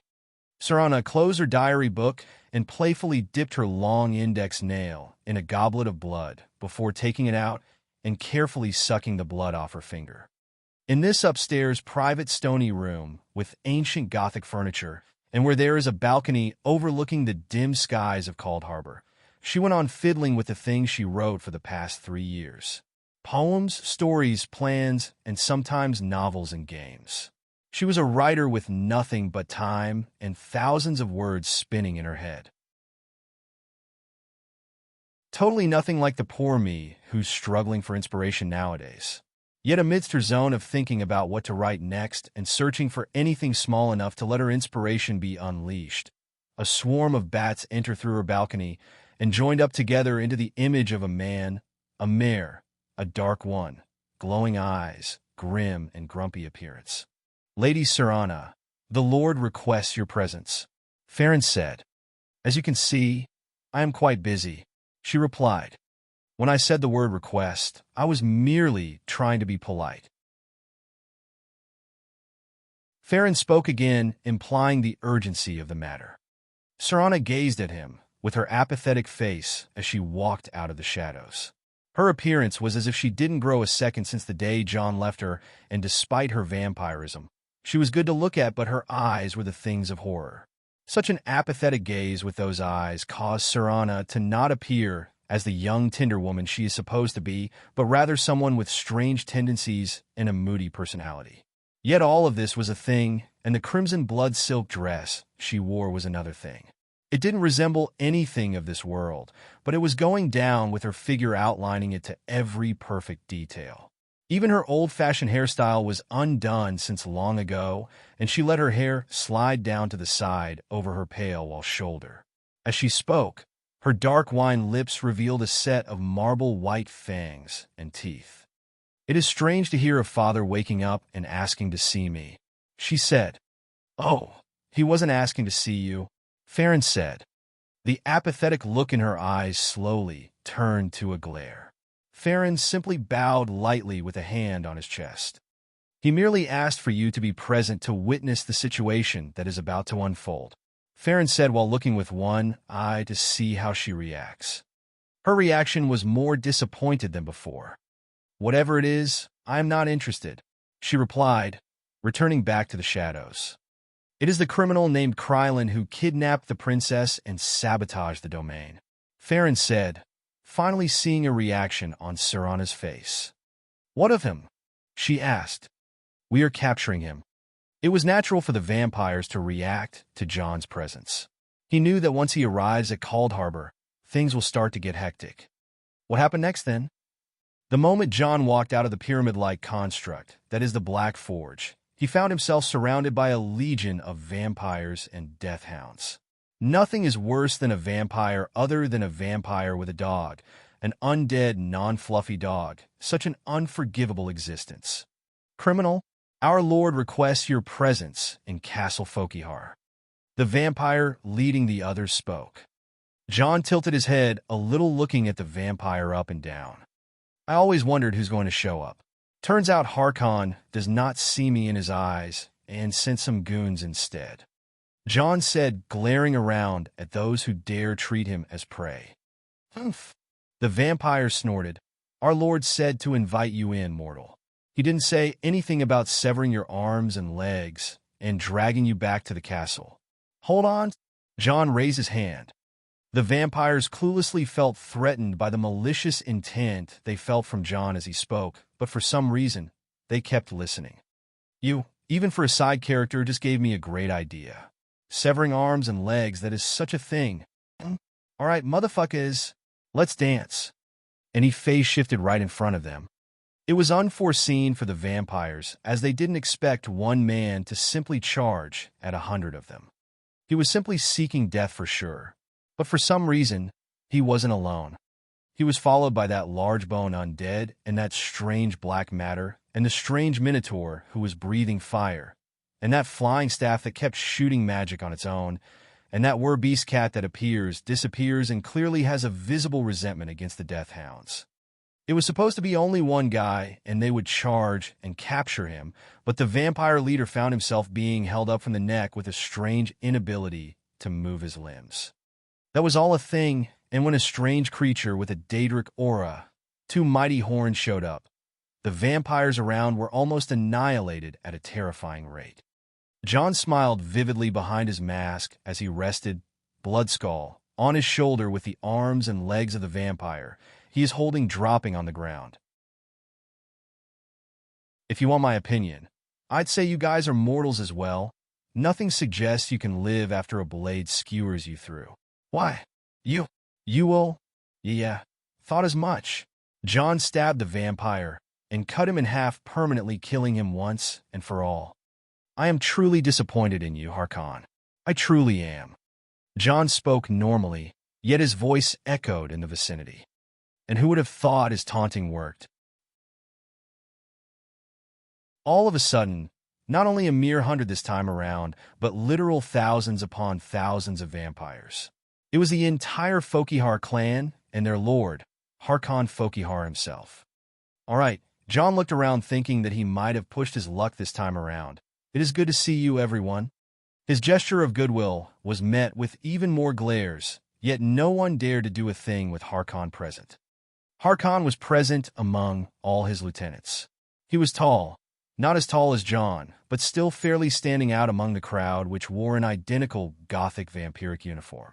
He was silent, yet his rage was visible in his glowing eyes. His beard and hair may look neat, but his hidden expression started to affect them, making him look like a maddened demon. Daughter, that's the one who captured you? Yes, father. And here she is. Serana. She gazed coldly at John, whom she never wanted to see again. A fool would go against her father. A damn fool would do it twice. An ultra-damn fool would come without heeding her warning. Oh, it is you, cute little fangs, John said boldly, smiling, but knowing that no one will see it.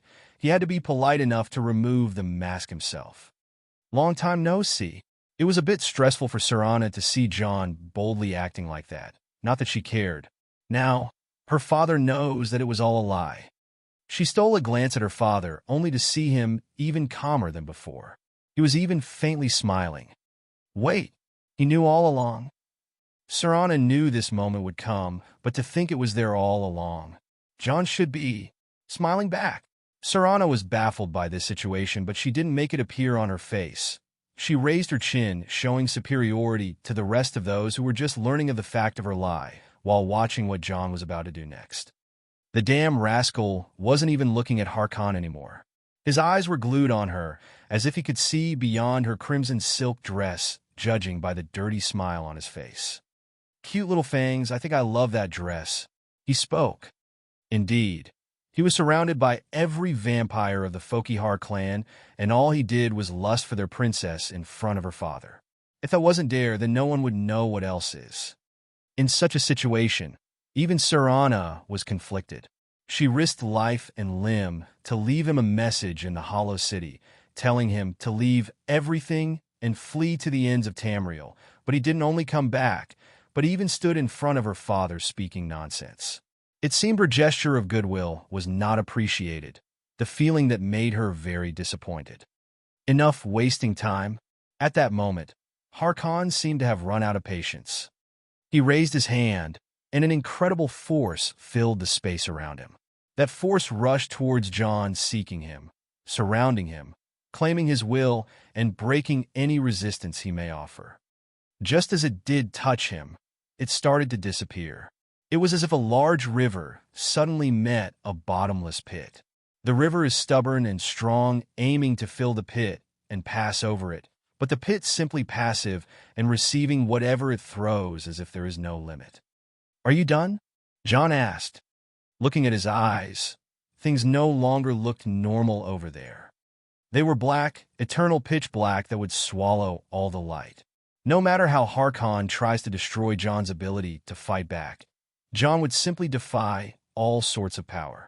He would even become more resilient with time. It was when the river realized that there is no filling this limitless pit. 3 years, 3 mortal years. Harkon spoke not angry, but as if he was proud of John. You used to be something akin to a worm. Now, look at you.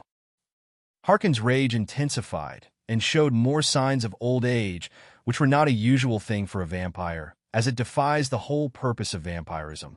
But Harkon kept the dignified appearance of the king he used to be.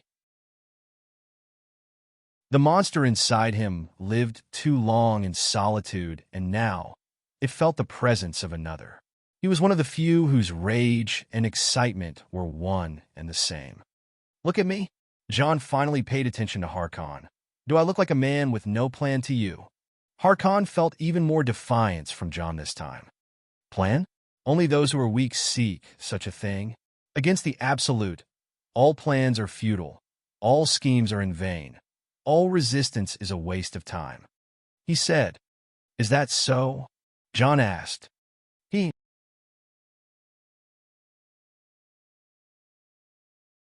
is, child. It is. You will learn. You are a child of fate, just like me, but whatever the fate you have, it will not be equal scaring the eye of the dragon. Harkon said those last 3 words as he suddenly appeared in front of John, and with a single swoop of his hand, clank, hit something metallic. It took me a while to create this while I was waiting for you. How do you think of my craftsmanship? John spoke, but where is here?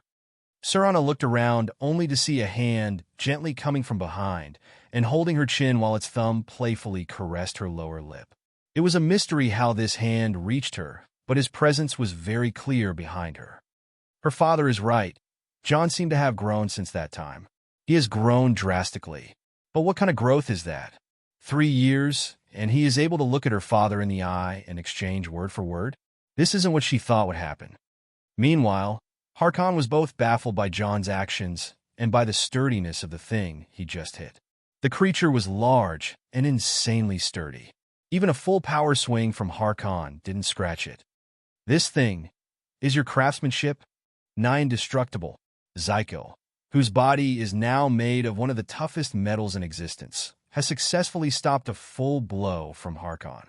He was incredibly pissed at John and wanted to screw him over, but Harkon was in his way.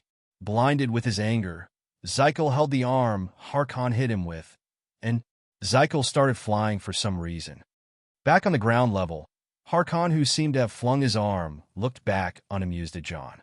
He is still the same damn idiot, though. I guess I should work on him from inside next time. John self-monologued as his other hand started to slip through Serana's dress. Serana stiffened in fright while Harkon frowned, and the rest of the vampires could no longer tolerate this. "Catch that mortal," Harkon said, but he didn't even need to say much, as every vampire in the vicinity was on to John the moment he appeared behind Serana anyway. Still, tear. John was molesting Serana or anything but rather. He tore off her blood-crimson silk dress. Serana groaned from pain, as if her flesh was being torn away from her. That moment, every vampire was a split of a second away before John's face shifts far away once again. In his hand, he appeared with the crimson silk dress that is now torn. It was such a beautiful dress, but from inside, it looked horrible, as if it was made of some organs and blood. It seemed that this damn thing has stuck itself on Serana for some time now. "No, give it back." She has fallen on her knees. Her body was torn with strange injuries, but she seemed to not be minding any of it. As many of the vampires gathered around in order to protect her, Harkon showed a hint of surprise and bafflement. He recognized the accursed aura of this red dress she was wearing, but he didn't know it was a piece of that thing. "Cute little fangs, I am sorry to have burdened you with such a thing. Gluttony is not your sin to bear." No, she felt very weakened, but she couldn't stop. "It is. I want it." This was an unexpected development on all fronts. John knew that this accursed thing will still be alive somehow, and he expected Serana to bring it to him, but not in this way. The blood vine that grew on him ever since that time he was trapped in a briar-heart tree. This vine mutated so many times that it became a parasite that feeds on him. That's right, a parasite. John used the fact that the root has become a parasite in order to eat away all the power of Harkon's domain, and while Harkon thought that he got rid of this thing long ago, Serana took a part of it for herself. She fed that parasite on her own blood and cultivated it on her body. It came to feed on her, yet at the same time, it gave her strange powers and made her immune to most of the side effects of vampirism. After all, it fed on the domain of a vampire lord for almost a year. This thing, it is very compatible with vampires and made it perfect enough for a vampire to cultivate her powers even more, but they had to share this power with that thing. Yet there is one major flaw. This living object only answers to one person and one person only. It is that man. As the master leaves the dog tied somewhere, the dog will always keep up its duties, for that's what dogs are good for, and until the master arrives. The dog will wag its tail to anyone who feeds it. But it always remembers the first hand that fed it as the master. John said as he tore the dress apart, even making it shriek rather than the sound of ripped fabrics. The vampires wouldn't let John have his way either, and no matter what he says and does, the orders were to apprehend him even on the cost of their lives. Just as a couple of vampires charged in at John in a swarm of bats, the bloody dress in John's hand started to suddenly merge with his arms. The vampires caught John and started digging their teeth into his neck and arms, but it was as if they were biting metal. The look on John's face changed. The artifacts he let out, and even Jax and the fallen Zykel were all swept in the shadow of Nefertiti as she retreated inside John's cube after she saw his grin turn into a vicious expression. And he disappeared. He vanished. Even the vampires holding him couldn't feel him anymore. So, his sound came from somewhere unknown, no matter where everyone looked. This is the power of a daughter of Cold Harbor? The statement itself was ominous, and the chilling vibes it gave made the vampires realize that they were playing John's game all along. Without any warning, those two vampires who just attacked John were lifted in the air, and as they struggled, one of them was bitten by the neck, and like a bag of juice, he was shrunk from inside in an instant as if he was emptied from his content. The same thing happened with the second vampire, but this time, the identity of the thing holding him up and turning him into a husk appeared. The only thing familiar about that thing was the red hair and the blue eyes, which are identical to John's, but the body itself was not that of a human. No one could help but to compare this thing to John. John was 7 feet tall, but this thing is 8. John had smooth skin, but this thing had a network of blood vessels covering him. John was the self-proclaimed most handsome young man on Tamriel, but this is the stuff of nightmares with its irregular bone structure and undefined body. The second vampire was sucked dry and crumbled into dust at the feet of that thing. It had its irregular long tongue lick away all the blood traces on his lips as he looked around to the other vampires like a wolf eyeing a herd of sheep, and its voice gave the shivers to the world around him as he said, "Oh, how the turns of table! Gluttony, Briarheart vampiric essence. Gore servant. S and Discord URL. Linkter. E/Donovel.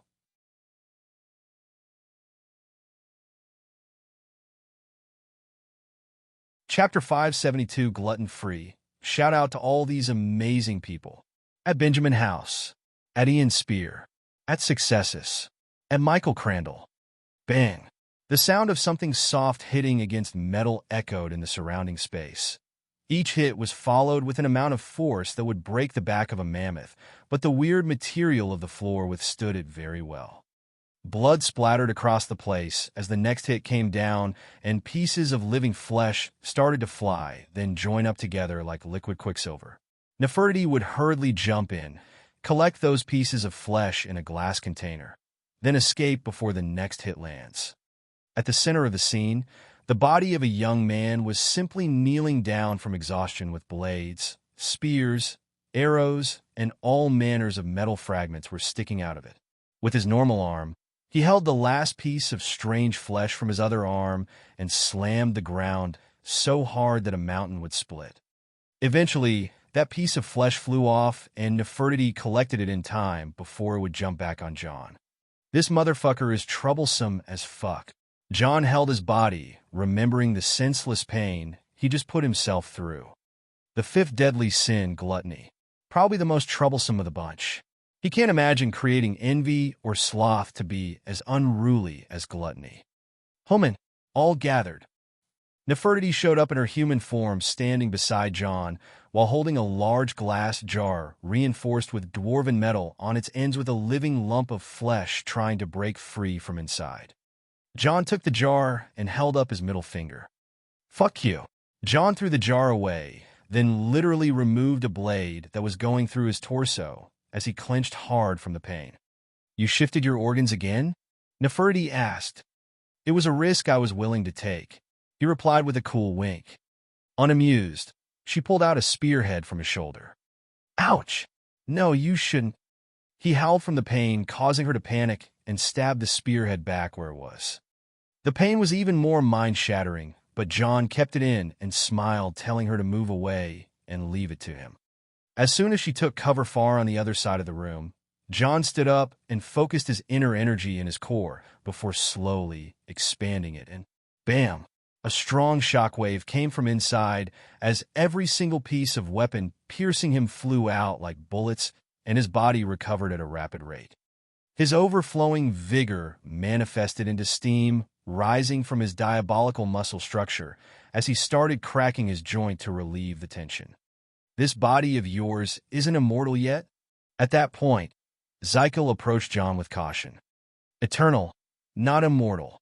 Immortality is a soul thing, but eternal bodies are ones that never experience degradation in their genetic mutations.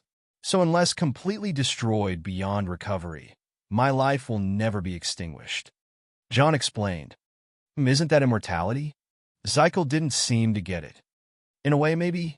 Immortality itself is when you are impossible to be extinguished even without a body, and your soul reaches a degree of invincibility that is beyond what is possibly describable. This thing you call immortality of the Daedra creatures is basically being stuck in a circle of reincarnation that is fashioned for lesser souls that are easy to manage and manipulate. This sounds confusing. Zykel tried to scratch his chin with his metallic fingers, but his metallic skin caused the scratch to make a spark. He looked between himself and his head, then looked at Dawn. I told you. Easy to manipulate. I just gave you an unbreakable body, And I thought you can hold your damn ground against a dragon only to find you being tossed around by a damn vampire. What? This damn body you gave me is as painful as sleeping with a Daedra from Apocrypha, and the vampire that tossed me around is a vampire lord no less. No excuses. I'm starting to rethink my investment in you. Don't you feel ashamed? John acted as if he was wronged all of a sudden. Wah! You shameless mortal. You made me do all those horrible things. There is no human as evil as you are. An innocent Daedra like me was... Shut your damn mouth. Never try to sully my good name. John kicked Zykel out of his sanctuary and returned to taking care of his body.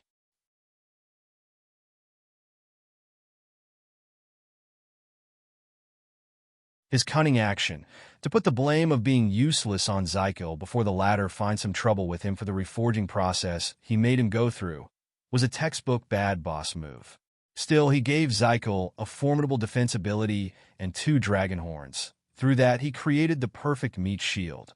The 2 dragon horns have a use that only John was aware of, but he kept to himself for the time being. Still, the million septims question is, what in Oblivion happened between John and the vampires in Oblivion? John wanted to take on Harkon in a 1v1, but Harkon seemed to be insisting on making it an honorable 1000v1, which John instantly agreed to. Seeing a horde of vampires attacking him from left, right, up, down, ahead, and from the back, John used the power of gluttony and preyed on the vampires before they could prey on him. In truth, his appearance when he combines himself with gluttony is like nothing in this world.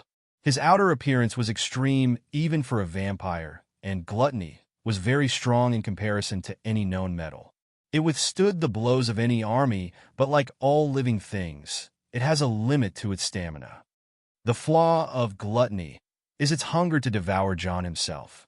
Back when John was captured by the Forsworn and was offered to the Briarheart Grove, he escaped by feeding on the grove rather than making the grove feed on him. The accursed Briarheart trees were already mature, so they couldn't cope with John acting as a parasite on their powers, but only a small immature part of the tree managed to evolve thanks to John and leached on him, becoming a parasite on the parasite. This small parasite sealed away most of John's abilities and couldn't be removed except by the interference of a Daedric prince, the thing which compromised John to the vampires of Fokihar and led to the early awakening of Serana. In order to escape, John used the parasite to sabotage the energy of the vampire's realm. Serana was aware of John's plan and assisted him against her father. Her father's long-life dream would turn every creature in the world against the vampires of all clans, and kinds the way how things happened 2,000 years ago with the All Flags Navy when the Slodes of Thraz tried to kill all life on Tamriel with a plague. In truth, the only reason Serana asked John to escape was never a mutual interest, but rather to foil her father's plan. Even John knew that. What John didn't know till yesterday was how Serana got attached to the Briarheart parasite. This takes him back to that moment when he was surrounded by vampires and being attacked from every corner like some boss monster, which was actually true judging by the things he did. Not only did gluttony give him powers similar to a vampire, but it has a beast form of its own. It still had the same suppressive force which sealed away his magic and aura, but it had an alternative array of magic channels to it. If John used it right, he will access some powers that are not humanly possible. In truth, this upgrade was unexpected to John, but still a welcome one. What I don't understand is how it could become so vampiric. I knew gluttony would not perish easily since it had parts of my living soul in it, and I would be able to recover it even if it was turned to dust, but I never thought someone would be able to influence it other than me. John said and turned around. How could you do it? Bang! Beyond the unbreakable enchanted glass cell, a terrifying monstrosity of a young woman banged on it with her arm. Her body was naked, full of scratches, and her face was turning hideous with her body becoming gray and rigid. Give it up, Serana. It won't break. Bang crack. Damn. As the glass broke, it started to slowly recover once again, which made her more infuriated. Serana was indeed captured and put in a test cell. It may sound odd, but the one that did the most damage against the vampires yesterday was not John, but rather her. The moment John ripped that crimson dress of hers caused every bloodstream in her body to be ripped with it. She did something to herself using gluttony, and once it was separated from her, it didn't take long for her to fall into hysteria and start raging out. The trance she went into was so strong that she kept running towards John like a madwoman, and John kept avoiding and killing vampires as he escaped from her in gluttony's beast mode. She didn't even differentiate between her allies and attacked her father when he tried to stop her. Lord Harkon entered his vampire lord form immediately and summoned a forbidden son to attack both John and Serana, but what he didn't account for happened next, as John used both Serana and Harkon as a distraction for one another and opened a portal to escape before pulling Serana into the Haven Cube.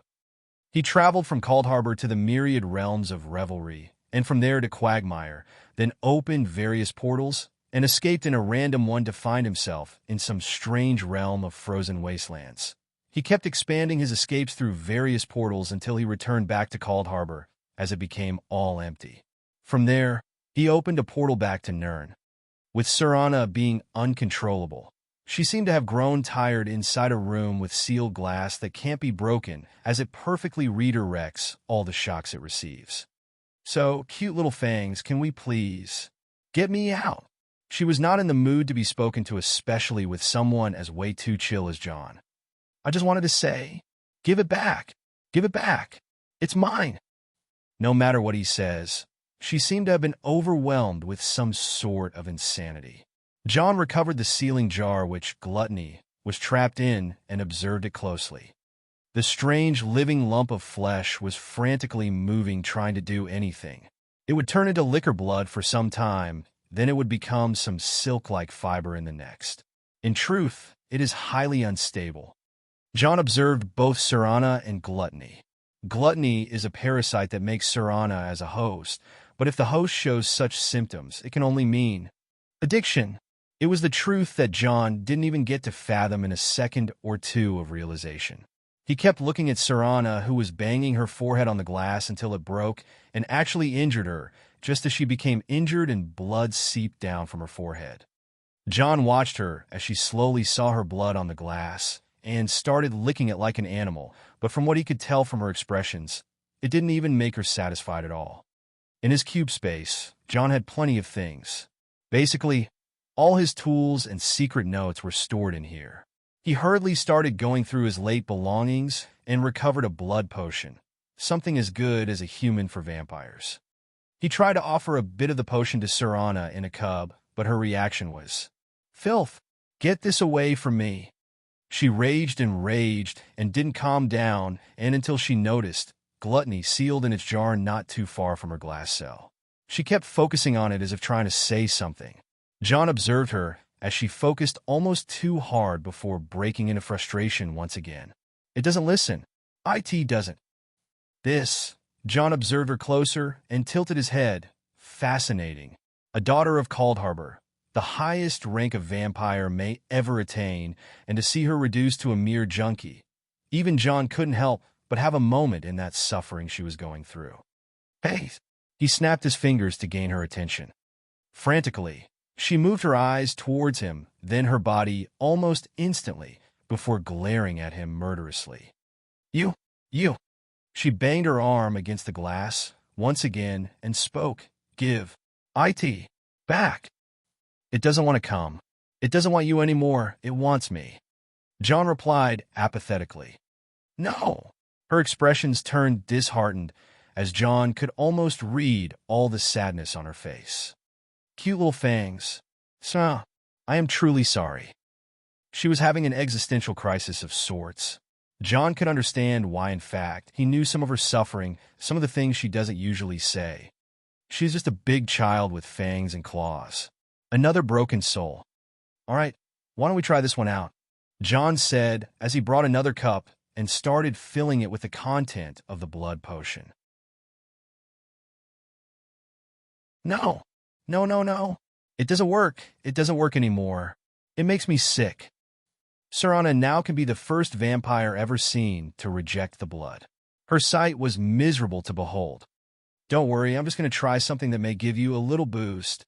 John said as he finished pouring the blood into the cup. He then slowly hovered with his finger above the cup, and a small wound opened up on the tip of his finger without even the need of using a blade. A small amount of his blood started to gather around his finger and slowly and carefully dropped into the cup of blood. The sensation around his single drop of blood was insane. John has reached the pinnacle of humanity in terms of the physique, so his blood is insanely powerful. He slowly carried the cup, put it in the hatch under the glass shield, and bypassed it toward Sarana. "No, it is not going to work. It is..." She kept saying so and holding her head in pain, but the moment she felt the scent of blood, her instincts rushed in, and before she could even realize, the blood was running down her throat. Seeing her react in that fashion, seeing herself react in this fashion, it was both of a shock and a romance to John. My, oh my. John crouched down in front of Sarana, who was on all fours looking at him in astonishment. "What would just happen?" she asked. It seems, John touched his lower lip while thinking, then turned around for gluttony, which was still sealed. "It seems that this little shit can reproduce the effect of my blood. While my blood can take over the minds of lower vampires, a daughter of Coldharbour can become addicted if she was exposed to it for, let's say, a year." John raised a very mind-boggling question, but he was sure this was the right answer. He recovered gluttony inside the jar and raised it in front of Sarana. "Looks like we have to get you gluten-free. You're tuning into the Romance Rendezvous YouTube channel. We're so grateful for your support, and don't forget to subscribe to join us on this incredible journey through captivating stories. Your generosity through donations truly makes a world of difference, as it's the primary source of revenue that allows me to expand and enhance this channel for you. Thank you from the bottom of my heart for being a part of this adventure.